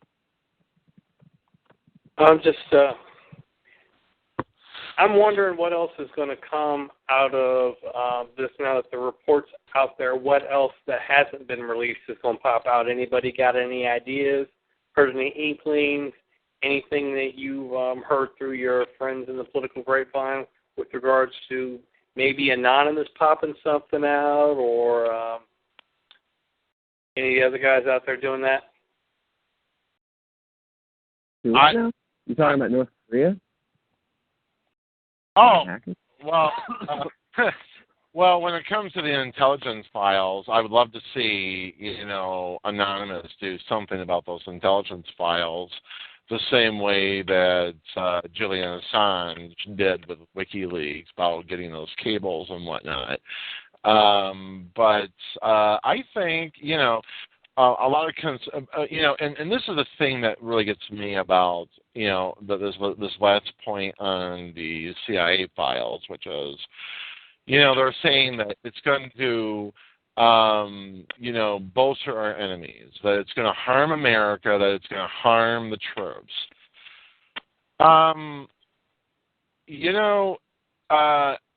When the Washington papers came out, the Pentagon Papers, I'm sorry. The Pentagon Papers came out, and that was released by Daniel Ellsberg. Were our troops harmed because we were afraid that the communists were going to get their hands on it? I mean, they probably would have gotten their hands on those documents, maybe, possibly, by some other means. Somebody could have leaked it out to them. But give me a break. I mean, that's just an argument for pure justification, for keeping everybody in the dark. Let the government do whatever they wanted, and just, let's nuke, those camel jockeys into non-existence there, because that's exactly what it comes down to it. I mean, our government is completely racist against Arabs and the Muslims, who really are basically the victims in all this. I mean, yeah, and the odd thing is that the same people who are always talking about how America is a Christian country, they then want to ignore their own scripture, John 3:20, and I'll give you the King James translation. For everyone that doeth evil hateth the light, neither cometh to the light, lest his deeds should be reproved. In other words, or a more modern translation, everyone who does evil hates the light and will not come into the light for fear that their deeds will be exposed. Well, I mean, hello, what are we talking about? We're talking about people doing evil things and trying to hide it from the public because they know that their ass is going to be a sling once it's exposed. Yeah, and it's funny because even like within the report itself, so if you go to the Wikipedia page, which whatever that is, but there's 20 key findings that they had from the report, and almost half of them are the fact that the CIA hid or actively lied to different committees or different groups about the interrogation tactics that they were using. This Mitchell guy who was interviewed by Megyn Kelly. I think it was Megyn Kelly who did the interview. I mean, Dr. Mitchell. for what he admitted on television, for what he admitted that he'd done on television, why is not there an indictment? He's admitted, as far as I'm concerned, to war crimes on national television. And the gang on Outnumbered is basically going, yeah, Dr. Mitchell, yeah, good going. I mean, you know, they're praising the guy. I mean, they would throw you know, flowers and and fig leaves at this guy on the ground he walks on. I mean, if they're putting him on a pedestal that he doesn't deserve to be put on. Not at all. And it's troubling. When I grew up in a country which had some standards left, I mean, obviously there were you know, low standards in some things, but there were some standards. You know, in the country that I grew up in, torture was considered wrong. And that there are people on television right now who are willing to justify it and praise it. You know, I wonder, you know, what was the point of World War II? What was the point of fighting Nazis and Imperial Japanese if we're simply going to be that now? We might as well just let the Nazis win if that were the case. I mean, morality. What do we do? Morality is the issue. We cannot allow consequentialist arguments to overcome moral limits. Otherwise, we're sliding into the pit. Because you know what it is? You want to know what it is, Neil and everybody? It's moral relativism that's coming from these conservatives. There's nothing absolute about what is right and then they'll turn around and accuse liberals of being moral relativists. Exactly. Because because they're hypocrites. They wouldn't know morality at any junction, at any period in their lives. I mean, they're hypocritically taking the position of morality as if it's some sort of tangible thing that they have a right to, like they have a monopoly on it, like they've cornered the market on it, when they've never been moral their entire lives. I wonder how many of those conservatives have they wronged other people and not mentioned it on national television. There was a time when something like the My Lai massacre was exposed, there would be a public condemnation. Now, fair and balanced on Fox News, their famous phrase, fair and balanced, seems to mean that evil gets equal balance with good when it comes to reporting. That good and evil are to be given the same weight in news reporting. Okay, well, if that's what they mean by fair and balanced, I'm against. And that's an exact. You know, I heard somebody on Fox News a while back saying, well, you know, the people on the left and, you know, those who oppose these, who support the release of these files, they're cultural relativists. You know, I'm sorry, but that claim doesn't hold any water whatsoever. You know, I just want to ask these people, you know, you've seen some movies, okay? Can you see John Wayne waterboarding somebody? You know, if you can really, you know, go back into the history of movies and show me John Wayne or Randolph Scott waterboarding somebody, okay, then maybe we have something to talk about. And if you can't, then maybe the standards actually mean something and you have become the villain. And not only that, if you can't find an example of any movie, of any Western, of any World War II drama in history that actually showed some sort of legal justification for waterboarding, then guess what? Shut, period, the, period, fuck, period, up, period. I mean, that's all there is to it. You were going to say something, Matt. No, I don't think I was. I'm sorry. Well, let me ask you: do you have any thoughts, or no? Yeah, I mean, the talking about moral relativists or whatever else. What we need to find is more transparency. I think relativists. The people that actually want to this.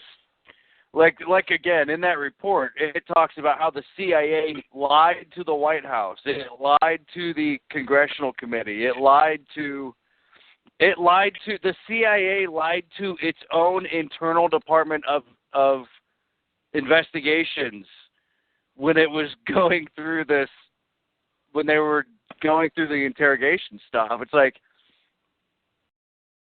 how come, I don't even understand. CIA. Yeah. It's like, how does that even happen, Like, what, yeah, and, Right. Back to the point that was made earlier, what have we become? That we were that country. That's exactly it. We have become that which we hate. Exactly. I remember learning about how horrible Russia and the communists were because their governments acted like our government acts. And then when we started bombing Iraq when I was in like the 6th grade, it was how horrible and deplorable things were and how Saddam was so terrible because he does exactly what we're doing now. Right, exactly. The justification for the invasion of Iraq is that Saddam Hussein's sons were torturing people. Yeah. That was actually one of the casus belli of that war. Basically, according to Cheney now, if they don't die, then it isn't torture. As long as they don't die, it isn't torture.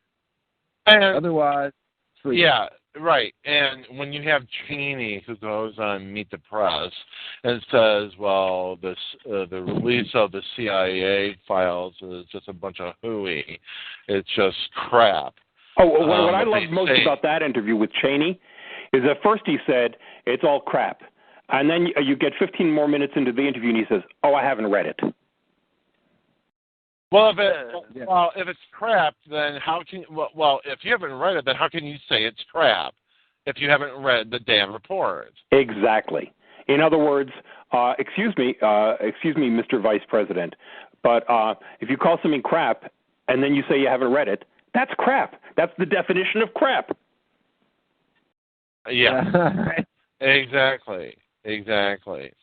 But there was also another thing that happened this week, or actually just recently, which I will say this: the Sony hacking going into, because we sort of touched on it with Rachel earlier, and Sony Pictures basically canceling the release of this movie, The Interview, which was supposed to be coming out on Christmas Day.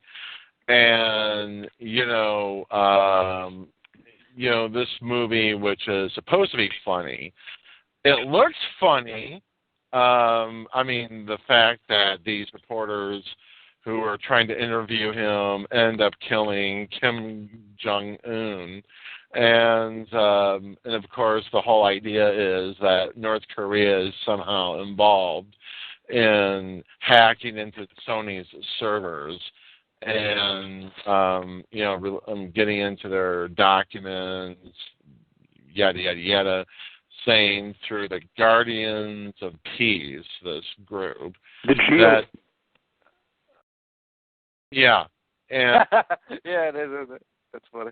Yeah, so this is the thing, right? I mean, this is the standard by which now they're going these days. Well, I mean, the first thing is that you have to defend this movie, sight unseen, merely because it's being repressed. And as a libertarian, free expression is, if it's not our top ideal, it's near the top of ideals. And whether or not you're a fan of Seth Rogen or James Franco or Sony, whether or not this attack is coming from North Korea or China or a rival Keiretsu of Sony, it doesn't matter. The point is that we can't have threats, from a regime which calls us an act of war, be used to suppress something. And I say that knowing that these people would not lift a finger to distribute my movie because it's an independent film. It's only because it's a studio film that it's even getting noticed that it's being repressed. An independent film, gets written off and nobody even notices it. And the second thing is that, very frankly, I don't see it as a Christmas theme to do a comedy about assassinating a foreign leader. It just doesn't seem very Christmassy to me. Well, I think seemed kind of iffy to begin with. Let's make that clear. Like the whole thing almost sounds like it's just a stunt gag that somebody's trying to pull over. But having said that, I can't think of anything more libertarian than a business that says, you know what, since our government paid for forces can't stop the attacks that are going to happen against us, we're going to stop them ourselves by not releasing this movie. That's just basic property rights, right? Does that mean that Sony can now forego paying their taxes this year since the government didn't actually provide them with the protection of their rights? That's a good point. That's a very good point. Wouldn't it be nice if you could but let's be fair. Be like, you know what? Let's be fair, it's Sony. They're probably getting enough tax breaks that they're not going to owe anything anyway. But and let's not forget the irony that the actual releasing company was supposed to be Columbia, which has Lady Liberty as the iconographic symbol. Yeah, I know. And now there is that thought process that's running around out there that what is now going to happen is that Dennis Rodman is going to arrange for Franco and Seth Rogen to go meet Kim Jong-un to apologize for the movie and actually assassinate. And then, right, we're going to turn this comedy movie into a documentary. Except Seth Rogen and James Franco might be the ones who end up getting killed and not Kim Jong-un. I heard.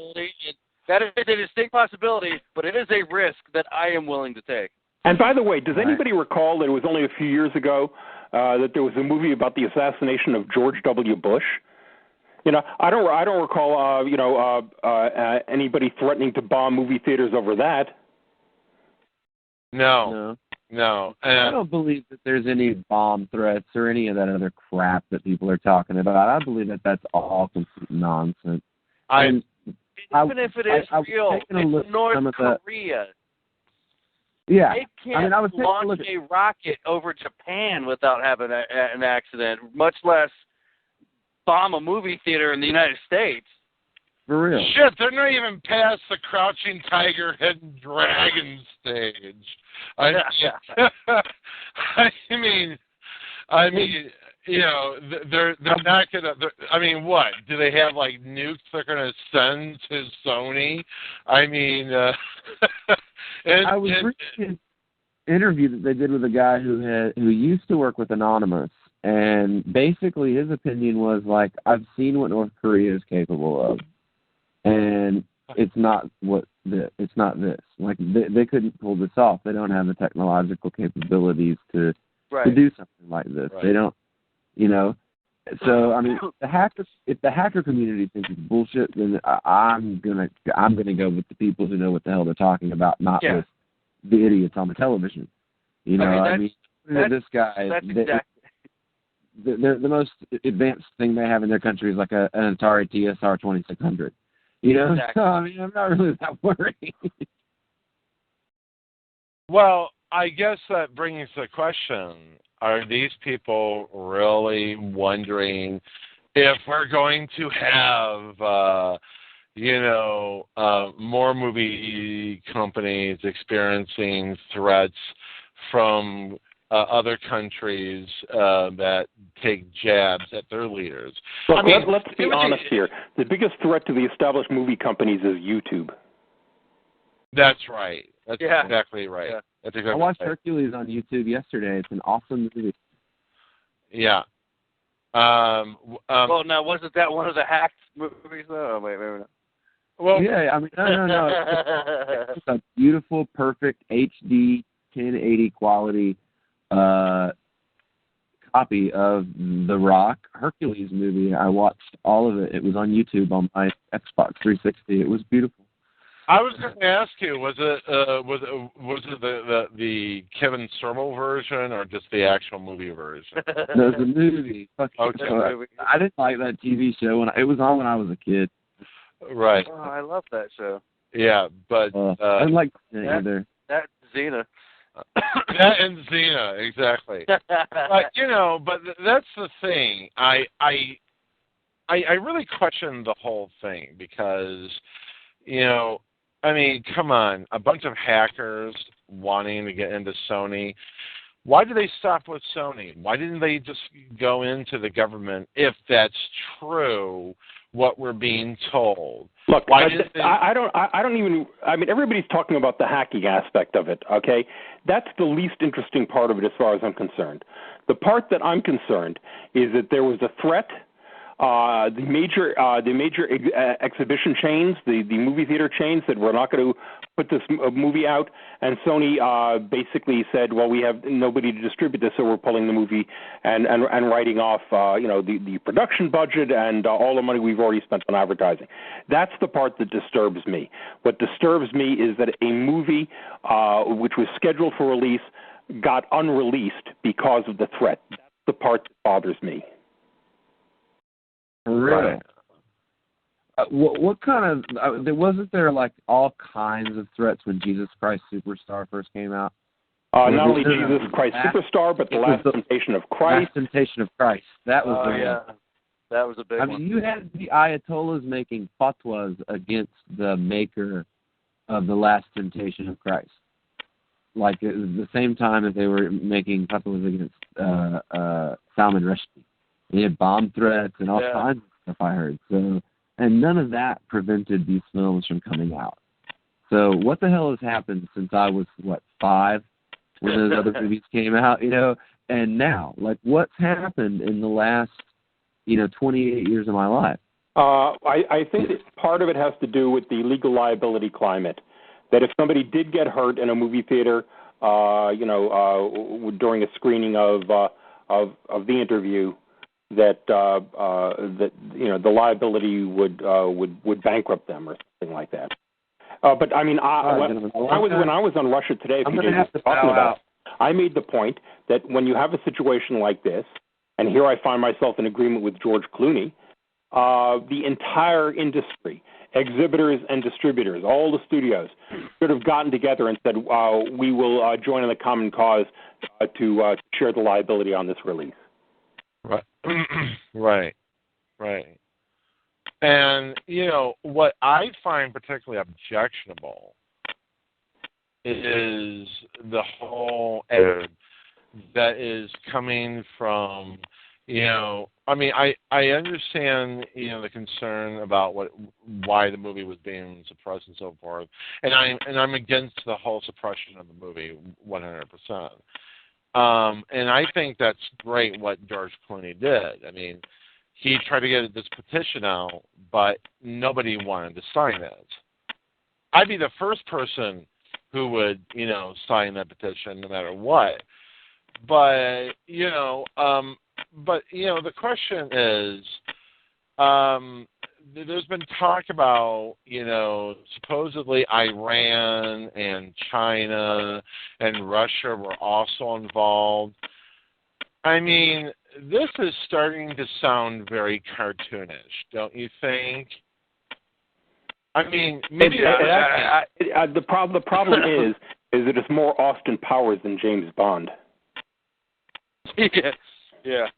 I mean, I would completely agree with what you just said there with how all of a sudden, Russia was involved with it, and China may have been involved with it, and Iran was involved with it. And it's like, really, guys? I mean, how many times do we hear the same thing over and over again about the same states?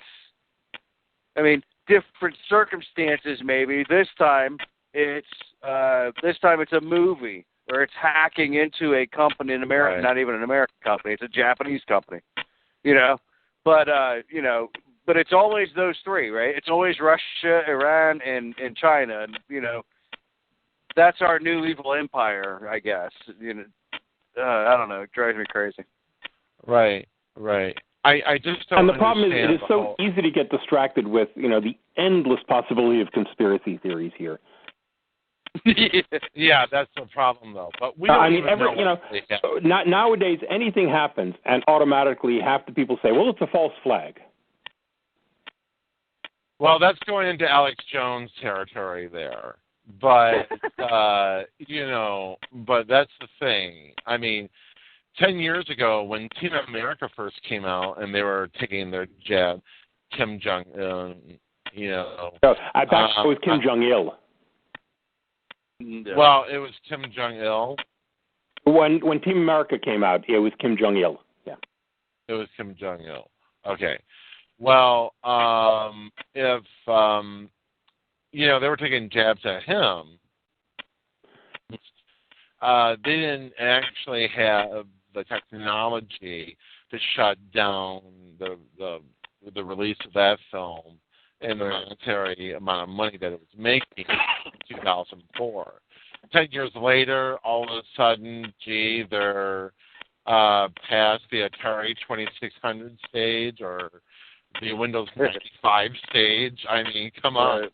Give me a break. Well, that's like there were, and here's the other thing too. There were theaters I know in Texas for sure, but I think there were some other ones too that had come out and said, well, as our protest, since you're not going to give us that movie to release on Christmas Day, we're going to play Team America World Police.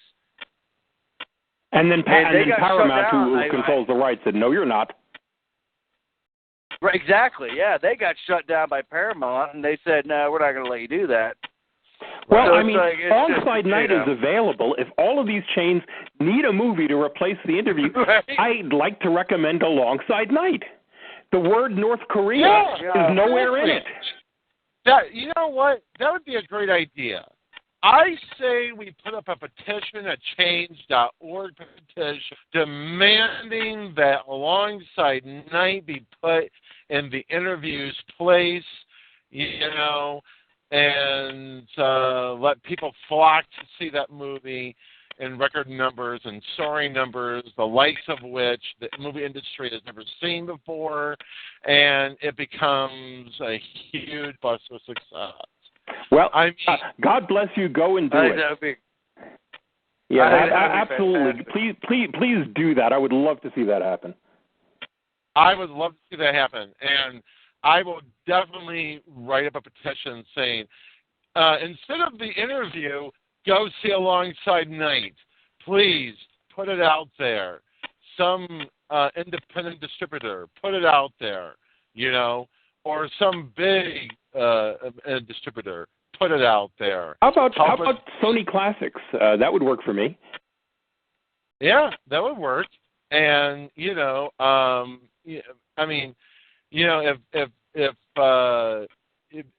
a company like, say, New Line or Lionsgate, or even how about Fox Searchlight?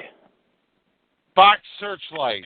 That would be great, because that's partly a Fox company, and it's more of a conservative company. Am I not right, Neil? I mean, theoretically, on the other hand, it would be really ironic if the Weinstein Company were to release it. Yeah. So that would be funny. So that would be great. It would be great. I mean, the Weinstein Company. But yeah. Or how about Mark Cuban's Magnolia? That would also work. Do you know his number? Call this dude. So for my change.org petition, where I say who do I want to petition, so far I've got Fox, Sony, Magnolia. What was the other one I missed? Harvey Weinstein. Okay. The Weinstein Company. Sure. How about Lionsgate? Oh well, that would be particularly ironic, considering the nasty response Lionsgate gave to my producer's representative when we submitted to them.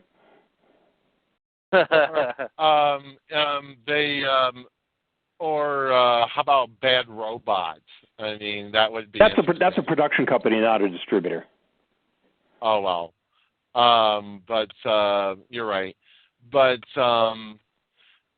okay. How about Columbia TriStar? Hell yes. Like Time Warner. I mean, that look. Would I'm not picky. I'll take any of them. Okay. Yeah, that's. Or 20th fucking Century Fox. I mean, if it's Paramount, who cares? I mean, get it out there, in place of the interview. Right. If in place of the interview, shell out the big bucks to get the word out on alongside Night, and there you have it. Yep. Problem solved. Yeah, and if you don't want to do it on Change.org, you could do it on Indiegogo, and have people pre-buy tickets. Yeah. I've already got the petition started now, so I'll make sure that I tag you guys in it when I post it to Facebook. Oh, that's great. Well, thank you, and make sure to link the official website alongside nightmovie.com so people can watch the trailer and stuff. I was actually just going to the website to do that. Yeah, and how about this one? But I find it very ironic that everybody, from even Jimmy Kimmel and Judd Apatow, who were very upset with Hollywood and everything over the suppression of the interview. Dudes, get on board. Here's another movie here that would actually that you might be interested if they're not going to release the interview. And it would be in Sony's best interest to consider your movie, Neil, because they're going to be losing billions of dollars. I mean, if they're that stupid and taking that much of a loss and not replacing it by not taking on your movie, then they are a bunch of fucking idiots. 1,000%.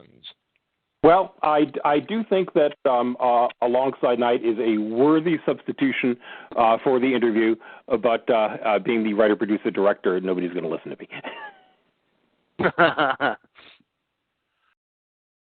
That shows exactly how idiotic they really are. But all I will say is that I control the rights, and I'm ready to make a deal with any of these studios who want to substitute Alongside Night for the interview. Ready to do it on a moment's notice. All right. That sounds good. How about you, Jim? Any other comments on this? Or I think the panelists pretty much covered it. I'm just interested in seeing if the movie ever actually does get released. Yeah. Hey, gentlemen, I just had a delivery of Chinese food come here, so I'm going to have to sign off for the night. All right. Thanks a lot, Neil. It's been a pleasure as always, and we'll do this again. With Chinese food, there should be enough to share with everybody, right? That's right. Yes. That's right. We all should be eating Chinese food together. And let's get in our order. Let's get in our order for kimchi as well. We're at it. And while you're at it, Neil, why don't you send an airline delivery to Kim Jong Un while you're at it? Yeah, I don't think I have his address. All right, take it easy, my friend. Thank you. Yep. Here's another thing that came out this week, which was very disturbing, which was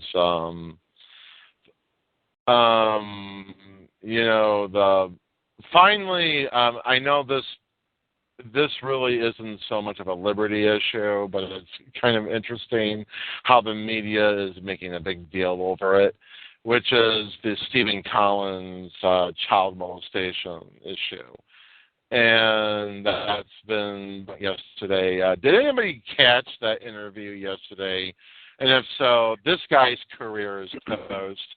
I mean, for him to admit that he actually molested 3 girls, he says, "Well, I knew it was wrong the first time, but I did it again twice more."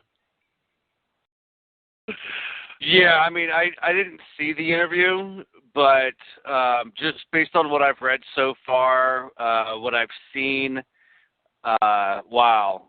I mean, this was happening at the same time that the show Seventh Heaven was on, right? Where he was playing the good Christian that was molesting girls. Yeah. Pretty insane. Yeah, I mean, every single time I watch since I'm a Trekkie, every single time I watch him on, Star Trek the Motion Picture, and I see him in that uniform, I cannot help wondering now, is he going about the ship of the Enterprise looking for young teenagers to fondle? I mean, seriously, dude, that is just, that's awful. That is awful.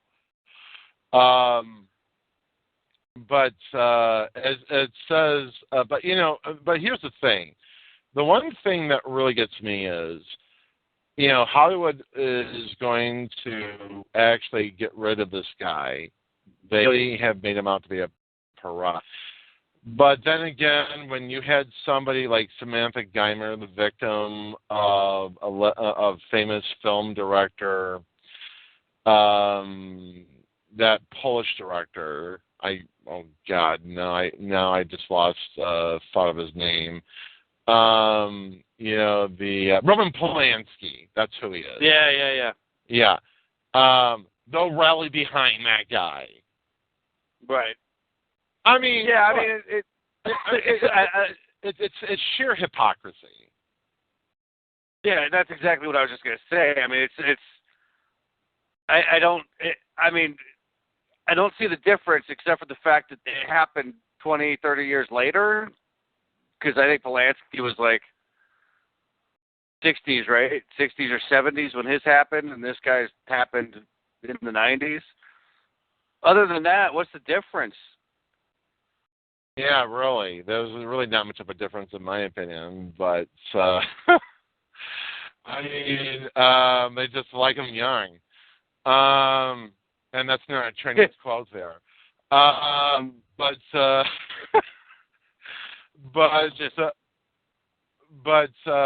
moving on, unless anybody has any comments or thoughts on that. Okay, so now within over the past month, we saw what happened with the jury decisions involving Ferguson, and also subsequently the jury decision regarding Eric Garner. Michael Brown, Eric Garner, in Ferguson and Staten Island. And because cops, killing people left and right, particularly Tamir Rice, and we're seeing more and more of this controversy and shit getting out. Doesn't this really prove once and for all that the cops are just fucking insane? That it's blue privilege, as Will Gregg points out. I mean, the last time we had him on this show, he was pointing out the lies that Darren Wilson was talking about. And even though, I believe that if you're charged with a crime, yes, you do have a right to due process, but it's a little bit different for a cop than it is for the average citizen. They automatically get the benefit of the doubt, whereas the average citizen doesn't get shit. And it really makes me wonder, because people are saying, well, you know, they're the line between the monsters and the weak, as one Facebook posting said, and some video came out. I'm sorry, but they're not the line between the monsters and the weak. They're hanging out with the monster crowd, and they're preying on the weak. So, any good thoughts, comments to this? How about you?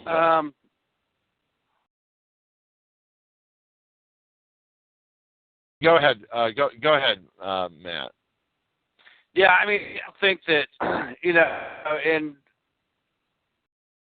I don't know if Will's even. I would hope this is something that he would agree with me on. I don't think we can take all cops and lump them into a category like that. There's good and bad in every situation. There's good and bad in every group. We've been talking about that all night, really. Between like the good and bad libertarian types or Republican types or whatever else. And I think we have to say that same thing about the police. I mean,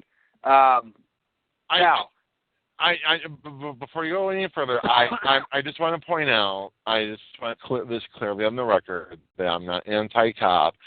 I'm just anti, you know, let's not have transparency cops.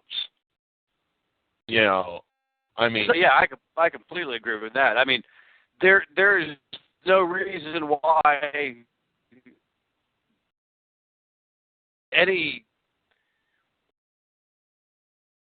none of them should be held to a higher standard just because they're a cop. They still have the same rights and privileges, but they have the responsibility as well. You know what I mean? There's no. Now, I'll give you a perfect example. I have a friend of mine locally.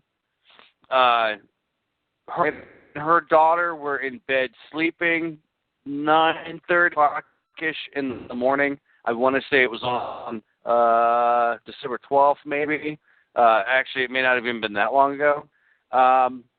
Wakes up in her bed, and there are 10 U.S. Marshals surrounding her with guns drawn, yelling, "Hands up, hands up." And she's in bed with her 3-year-old. Right. They won't provide any proof that they have a right to be there. They won't provide any search warrant information. They don't provide any names of anything. They're looking for a violent fugitive. They're part of the whole U.S. Marshal Violent Fugitive Task Force. And they're there looking for a guy who they had been there looking for the month before and were told that he didn't live there. Right. So not only have you now scared the crap out of a 3-year-old, but you're sitting there looking for somebody that you should already know isn't there because you were told that they weren't there. It's stuff like that, law enforcement-wise, that really pisses me off. That they think they're the ones that think they're at a higher level than everybody else. That's not right. Right. When we get to the grand jury stuff, my issue there is now with new information that has come out today. Apparently, we now know that some of the witnesses that were there lied, and they knew that they lied in the Ferguson grand jury case, and they let them testify anyway. That, to me, is an issue. I thought it was called something like the perjury or something. Right, and you would think that you would think that perjury would be taken as a serious capital offense when right. it's not anymore. And there's really no effective means of vetting these jurors to determine if they're really up to the task of being impartial to the whole system. But, hey, who cares about impartiality when we can just make judgments on the spot? Black kid, guilty, cop, innocent, just right on the spot. How about you, Will? Your thoughts on this? Well, hello, Jim, are you with us? Yeah, I'm here. Okay. Your thoughts on this? Well, I don't think things are going to get any better until you see cops being the ones to take a stand against other cops. It's going to get to the point where you're going to have to see an organization or something representing police that has a strong and large membership of active police officers actually stepping forward and saying, enough. We have a problem. We have to deal with it because shit isn't going to happen on Capitol Hill. There's not going to be anything meaningful coming out of city governments. Anything that could happen is going to get offset by the unions. It's going to take cops standing up and admitting, we have a huge problem, we must do something about it, and then the media steamrolling with that, because I don't see a legislative thing happening that's going to actually have a lasting effect anytime soon. Right. I don't know where Will is. Maybe he lost his connection, or his connection just went kaput or something. But in any event, but that's the question, isn't it? That is really the question of what happens. I mean, this is an issue of, well, did the cop really did commit any crimes against these men, particularly when it came to Michael Brown and when it came to Eric Garner, who was just selling Lucy's on the streets. My mom's pro-cop, but then again, she says she's, not for the cop who is just doing the police brutality. But it's like they're trying to straddle the line, saying, well, I'm pro-cop, but I'm not but I'm not the kind of cop that is for, killing people, but whatever. I guess my question is, in light of what's happened with Ferguson and with in Staten Island and what happened with Tamir Rice, the the young kid who was basically shot by a cop because he was a 12-year-old kid, and all he had on him was a toy gun. Oh my God, a toy gun. If it was a G.I. Joe action figure, he deserves to die. I mean, what does that say about our entire police force? Our police forces are basically saying, well, it's blue privilege. We can justify the end. We can justify the ends to achieve the means. And guess what? Hey, who cares whether it was right or wrong as long as we got what we wanted? Yeah, and I think that part of it there is that it's each one of these things is a different circumstance.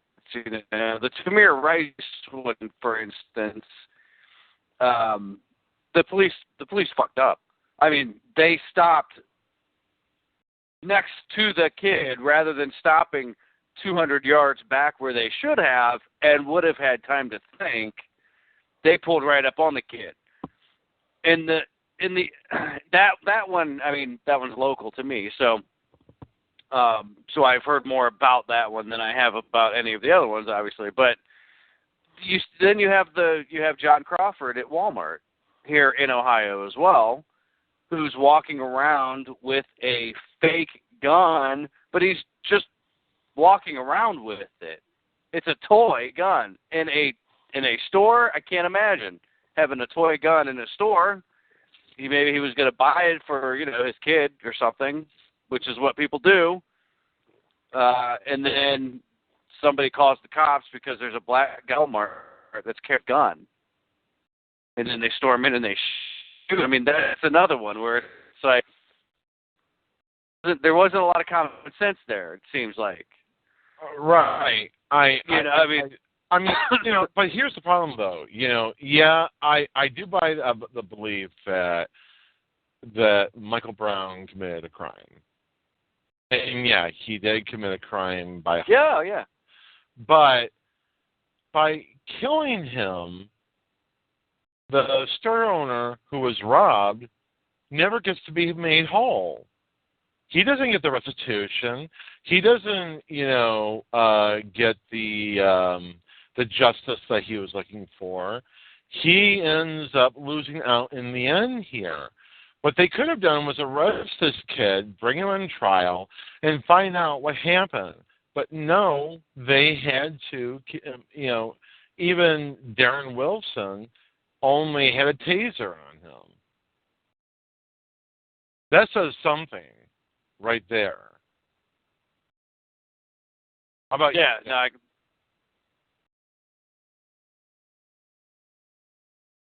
Jim? I'm sorry, hang on, my phone had locked up for just a second. Yeah, it's everybody's having phone issues. Yeah, I keep hearing some CIA weird. Heard our conversation earlier. They're shutting us down. Very yeah, silly. they are. Yeah. No, I mean, yes, it seems to be that there's no standard anymore. We go for the most use of force ASAP. Don't go through your training. Don't try to actually save somebody. Anything you can do to take somebody down, incapacitate them, in the most crazy manner possible seems to be the rule of order lately. I don't understand. I mean, at some point, somebody's got to do something. Right. But I think it really shows that, this is a problem. Are we going to be functioning, as a rule of law here, or are we going to function like a banana republic? Or worse yet, are we going to be, a third world shithole that, says, well, you're just guilty until proven innocent. Oh, and by the way, we let the people who actually enforce the law get away with virtually anything without impunity, and that's the end of the story right there. Those bad cops, and like I said, I've dealt with cops before. There are good cops on the force, but the problem I think is that there are fewer goods than there are bad cops. I think the ratio is smaller than we're led to believe. We're led to believe that just about every cop in this country is the good guy, but it's hard to actually position when we're hearing news reports about, people who are being shot without provocation. And in the case of Eric Garner, who was not a threat, who was selling, Lucy's illegally, but I would sell Lucy's illegally if it meant that New York City is just basically populated by a bunch of fucking idiots who have taxed the entire product to death to the point where people would rather go to the black market and not buy them and pay the tax on that. So much for taxing and regulating it, because they've raised that tax on that. So it's ridiculous. Yeah, I mean, I completely agree. And look, man, I mean, I used to smoke. I haven't smoked in a while, but even when I smoked, I sell loosies. I mean, if somebody, I rarely would I sell them by the amount if somebody asked me for one. But same scenario. If somebody comes up to me, hey, you got an extra cigarette? Here's a quarter. Okay, yeah, here you go. I mean, I'm not gonna. I wasn't doing it to make money, obviously, but yeah, if I was paying $20 for a pack of cigarettes, you're damn right that I'd be buying them off of somebody on the street rather than buying them at a store for $20 a pack. Right. Which brings up the question of what happens from here on out, right? Like, do we just let I think what it really comes down to is something has to be done. I mean, real serious reform to how these situations are being handled. I mean, if you have somebody who is being an asshole to a cop, that's one thing. And yeah, those people should be arrested for resisting arrest if it means that they're not doing, if they're actually being an actual threat to the cop, like, a gun or a knife. But if we're talking about somebody who is unarmed, who doesn't give a chance to respond, right, who was not even given sufficient time to respond or obey the cop, but the cop killed him within a 2-second delay, and I'm just going by what was reported as that's been concerned, then I say I call bullshit on that. I think, there is a serious problem here. I think the entire law enforcement industry has a serious PR problem. And there needs to be a real big reform and some really big changes if they really want, this nightmare for them to end.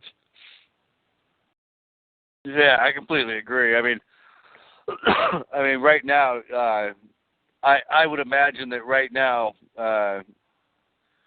PR-wise, cop is probably lower than tax collector at this point. I mean, that's usually, I would think that would be a pretty low one on the list. Right. I mean, you don't have Andy Griffith anymore. I mean, that's. No, you don't.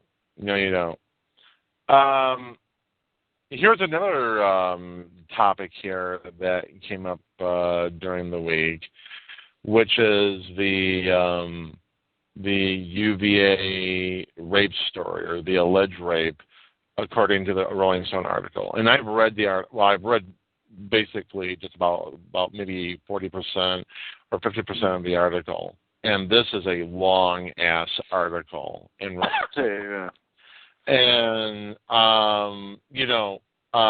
since I'm a subscriber to Rolling Stone, this came out about over a week ago that apparently there were discrepancies in Sabrina Rubin Erdely's report about a college chick who was raped on campus, or at least she claims to have been raped.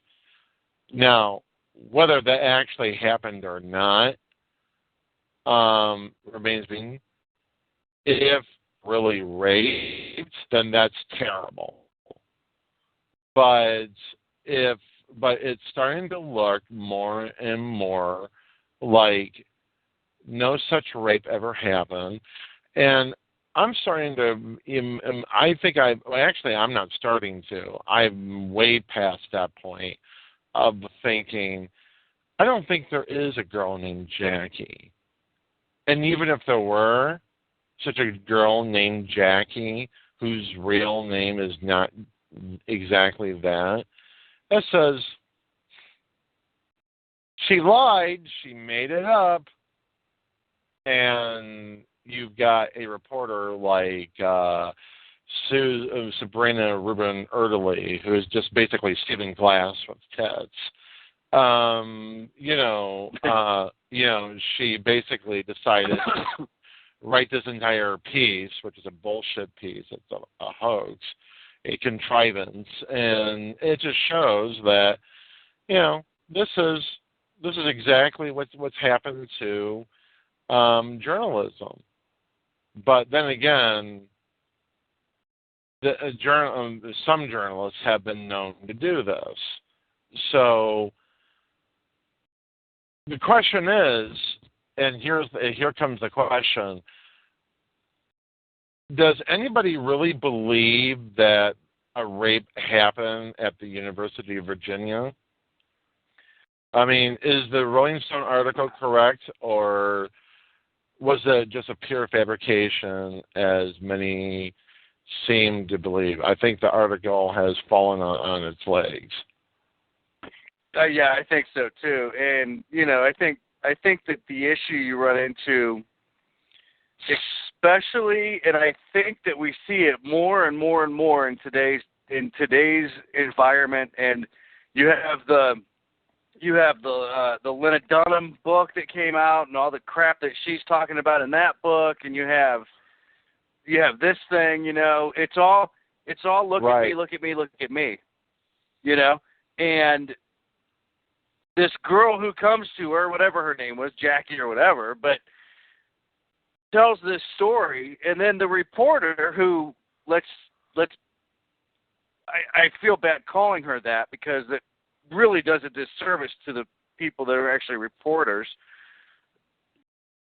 You have this lady then who's going out and looking for information to back up the story that she is writing, rather than looking for facts and trying to figure out if the story's real or not.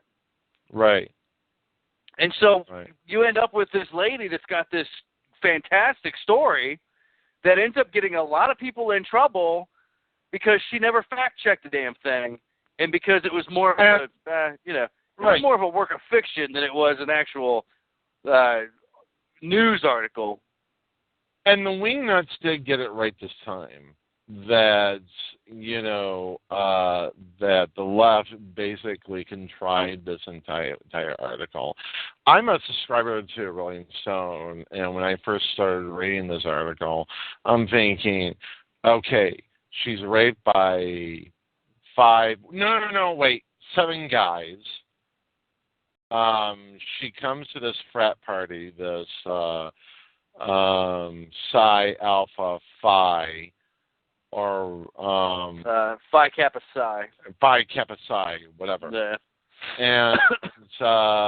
And all of a sudden she goes to this frat party with this date named Drew. The article names him Drew. Doesn't even gives his real name, which raises a very big question mark for me, because why are we using fake names? Why isn't Jackie's real name being used in the article? And if this guy is really the perpetrator, why isn't his real name being used? And, we're not talking about underage teenagers here. We're talking about adults. So, this is, I don't want to be the kind of guy who says that rape never happens. Of course it's happened. Right. And, Jim was, if you don't mind me bringing this up, Jim, because you've mentioned it on another show before, when you were a guest on another show, that you were a victim of rape yourself. But but I just don't believe the story. It just really harms actual rape victims who could have had their stories told, who could have actually gone to the police and get rape kits. But, we're told that most women don't even, go and report that they're raped. Well, that may be true, but then what does it say about rape victims who, if they're that scared, then each day their chance of doing something about an alleged rapist, of doing justice, of having this person, arrested and tried and possibly convicted for a crime that he may have committed, will never come to pass. But, but that's the problem, though. This article doesn't touch on that. Right. Well, and the thing with this author of this article too, I'm not going to call her a reporter anymore. The thing with this author is that she's done this before. Right. She had an article in 2011 that was published in the Rolling Stone about the Catholic Church in Philadelphia and a guy who was brutally raped by the priests and tied to the church pews and raped and all this stuff, which later found out that the guy was actually just a heroin addict. Right. None of that stuff had ever happened to him. And the people who were actually, the Catholic Church people who were actually being tried for the crime ended up being let off, or at least one of them was, one of the convictions was overturned. So it's not the first time that she's written a story that was very salacious and that she didn't have all the facts for. Right. Jim, did you read the article, and what's your take on this whole scenario? Well, it seems like it's a school that has a lot of problems with that in the past. So it was, the reporter was lazy and way too quick to believe. And it's possible the reporter herself did. So yeah, there's a lot of issues with it. I'm not necessarily sure that something didn't happen to the person named, but what was stated in the article certainly isn't accurate. Well, you've been a rape victim yourself, so what's your assessment of the description made by this Jackie person?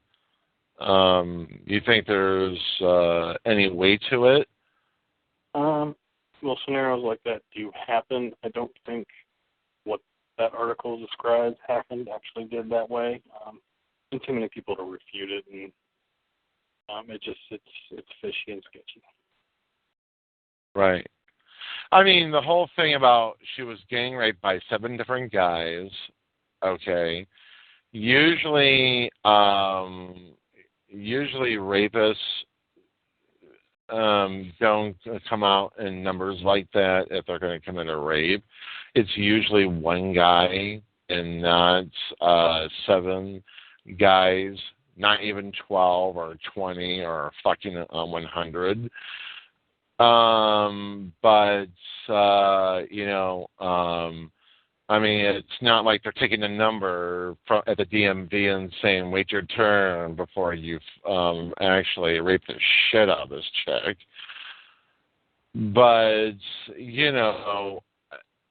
it just really brings to light,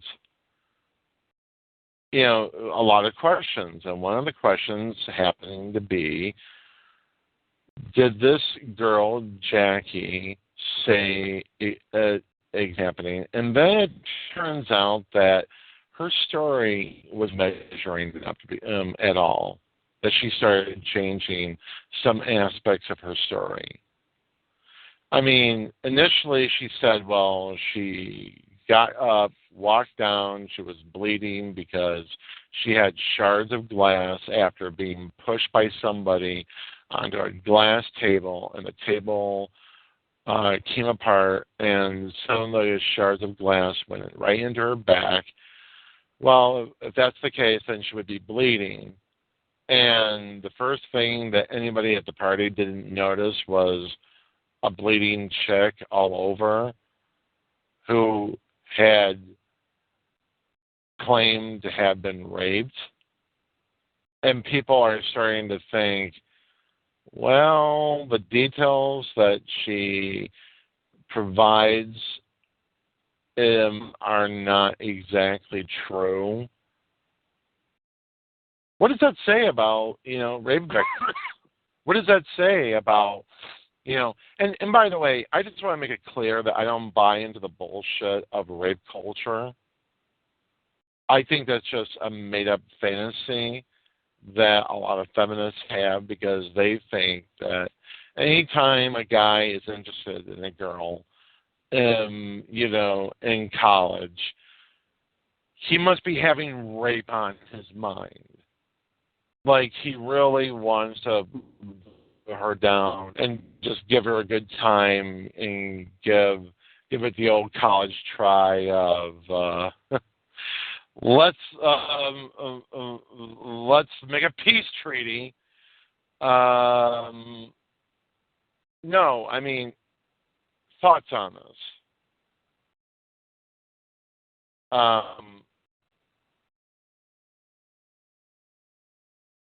Go for it, Matt. Yeah, I mean, I agree with you. I mean, of course it happens. And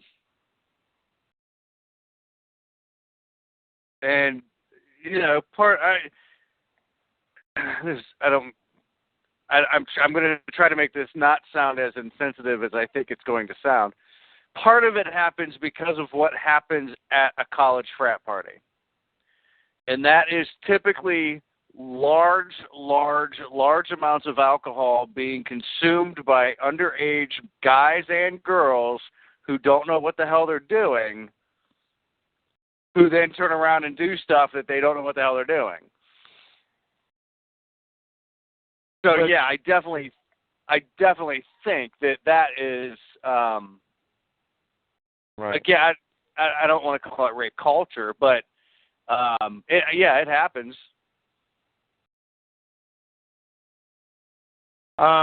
Jim, your thoughts on rape culture? You think that there is an existence of that? Hang on, I'll be back. Guys, I got to step away for a minute. I'll be back. Just keep talking. Need a couple minutes here. Take care of something. All right. Yeah. So I've been to those. When I was in college, we had those parties, and not that I wasn't that guy, but you could see who those guys were. Right. You knew who those guys were, the ones that Yeah. They were inappropriate before they started drinking, and after, once they started drinking, you knew it was not going to be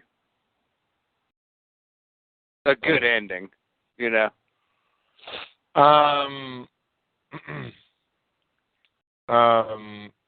If Jim wants to get back on, commenting on this after we move on to the next and final subject for the evening, that's fine. The one subject I want to bring up here is something that I think that really does need to be talked about, and that happens to be the subject of Bill Cosby, which is sort of related to this in a way. Bill Cosby being allegedly a rapist because he, spiked a lot of these women's drinks, if you will, with Spanish fly, which is a drug, and that he raped them. Yeah, Cliff Huxtable just managed to, while nobody was looking, sprinkled some Spanish fly into some chick's rum and coke and before you know it, while she was unconscious, decided to do a porno scene with her. I guess the question is, did it really happen? I'm really having a hard time really chewing that one, because even if the accusations are true, which I'm not really buying into it, and even Dana Lash, the conservative, doesn't believe in these stories, but let's say that it did happen. Why didn't they come out years ago and before the statutes of limitations ran out? And while we're at it,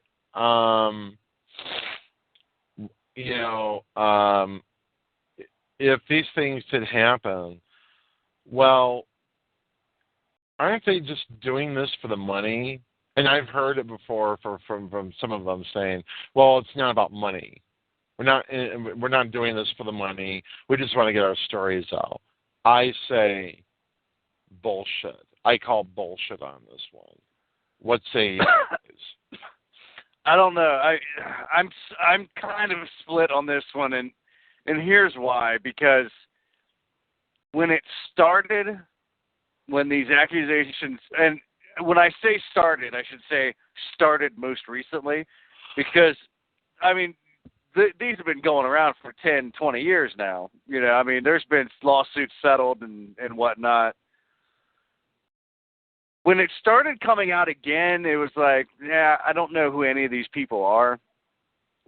When you had some people that were moderately famous that started saying it, then you got to kind of wonder.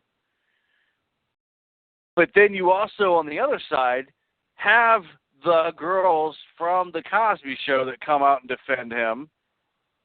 It's a wacky situation, man. It's just all the way around. It's hard to decipher the what could be fact from what's probably bullshit. Right.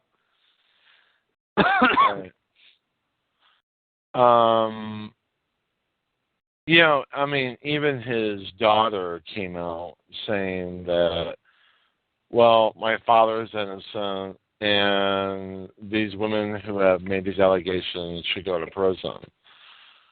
That's a very strong statement to make in light of what's come out. And a lot of people jumped on the bandwagon thinking, yep, Cliff Huxtable, or Fat Albert, if you want to call him that, actually is the rapist. If Fat Albert actually raped these women, then he probably thought maybe they would just basically enjoy his fatness. But anyway, but no, I don't want to come off as ultra insensitive on this, but at the same time, it's really hard for me to swallow the pill on this. No pun intended. But yeah, no, I agree. It's hard to. This is the guy who was supposed to be shoving Jell-O pudding pops in our mouths, not something else. He was. He was Cliff Huxtable, for God's sakes. It was the whitest black family I've ever seen, for starters. But it was the. If he was going to be anything and be a rapist, he did it perfectly. Because right. he was the thing that nobody would suspect of being a rapist. Right. Perfect cover, Right. How about you, Jim? Well, I think there's definitely some credible stories being shared, and maybe not necessarily everybody is, but too many people who don't have anything to gain, or who are already successful in their own right, for it to just be some kind of blanket conspiracy where a whole bunch of people from multiple generations are making wild accusations that are unfounded. That defies belief. Right. I mean, Cliff Huxtable. I mean, which brings to mind, I mean, if he's shoving, Jello pudding pops, someplace else. I mean, it's not like he was shoving anything else on their throats. No pun intended. I mean, it's really, really sad, a sad state of affairs when you have a bunch of women, but a lot of the stories that they're throwing in there, maybe it's me, maybe it's every fiber of my being telling me one thing when I should be thinking something else, but I just can't bring myself to believe that he did these things. It's not like he's going to go on network TV saying, yep, I raped them, I enjoyed raping them, I got my rocks off, now what are you going to do about it? It's not like he's going to, go on national TV and say these things. But, Cliff Huxtable has been demonized. Even his show, The Caucus Show, has been taken off the air. And, I find that objectionable, whether it's Seventh Heaven or The Cosby Show or both. I think that's a punishment to the fans and his co-stars who worked with the accused. And that's just basically saying, well, because you worked with him and because you watched his show, fuck you. We're going to pull the show and we're going to blame you for, whatever the case may be. Maybe his popularity, maybe, his notoriety as being, the biggest harsh critic of, no father involved in a black man's family life. But any thoughts on this, both of us, before we call it a night? Yeah, I don't know. I mean, I agree with what you're saying there. I'm sure he's got enough money. He's not worried about it. Them pulling it. I'm sure he's got enough money that he's not worried about them pulling his show off the air. Right. The other ones, you got to figure that the other ones didn't do much after. So that was probably their big moneymaker right there, So, yeah, they're being punished for it as well. More so, I would imagine. Yeah. How about you, Jim? Any questions, any thoughts? Anything you'd like to throw out there? Well, I'm sure the syndicated ones will come back after a little while, but right now I'm guessing they're anticipating that there'll be issues with advertising and boycotts, etc. So take it off now for a little while, avoid all of that, and then they'll come back. But it will be for a little while that it'll be off the air. Seventh Heaven, I believe, is already back on as well. Right. Well, it kind of makes me wonder if SNL is ever going to do a skit about Stephen Collins or Bill Cosby, and I sort of make the point about the Cosby skit, if they ever come out with one, where, some comic is pretending to be, say, some like Matt Lauer, or some chick pretending to be Katie Couric, and then some black gentleman pretending to be Bill Cosby, and he goes, I did not rape those women. Oh, wait, excuse me for a second. I see a gorgeous looking woman over there. I got to put some Spanish fly and rape her. I mean, I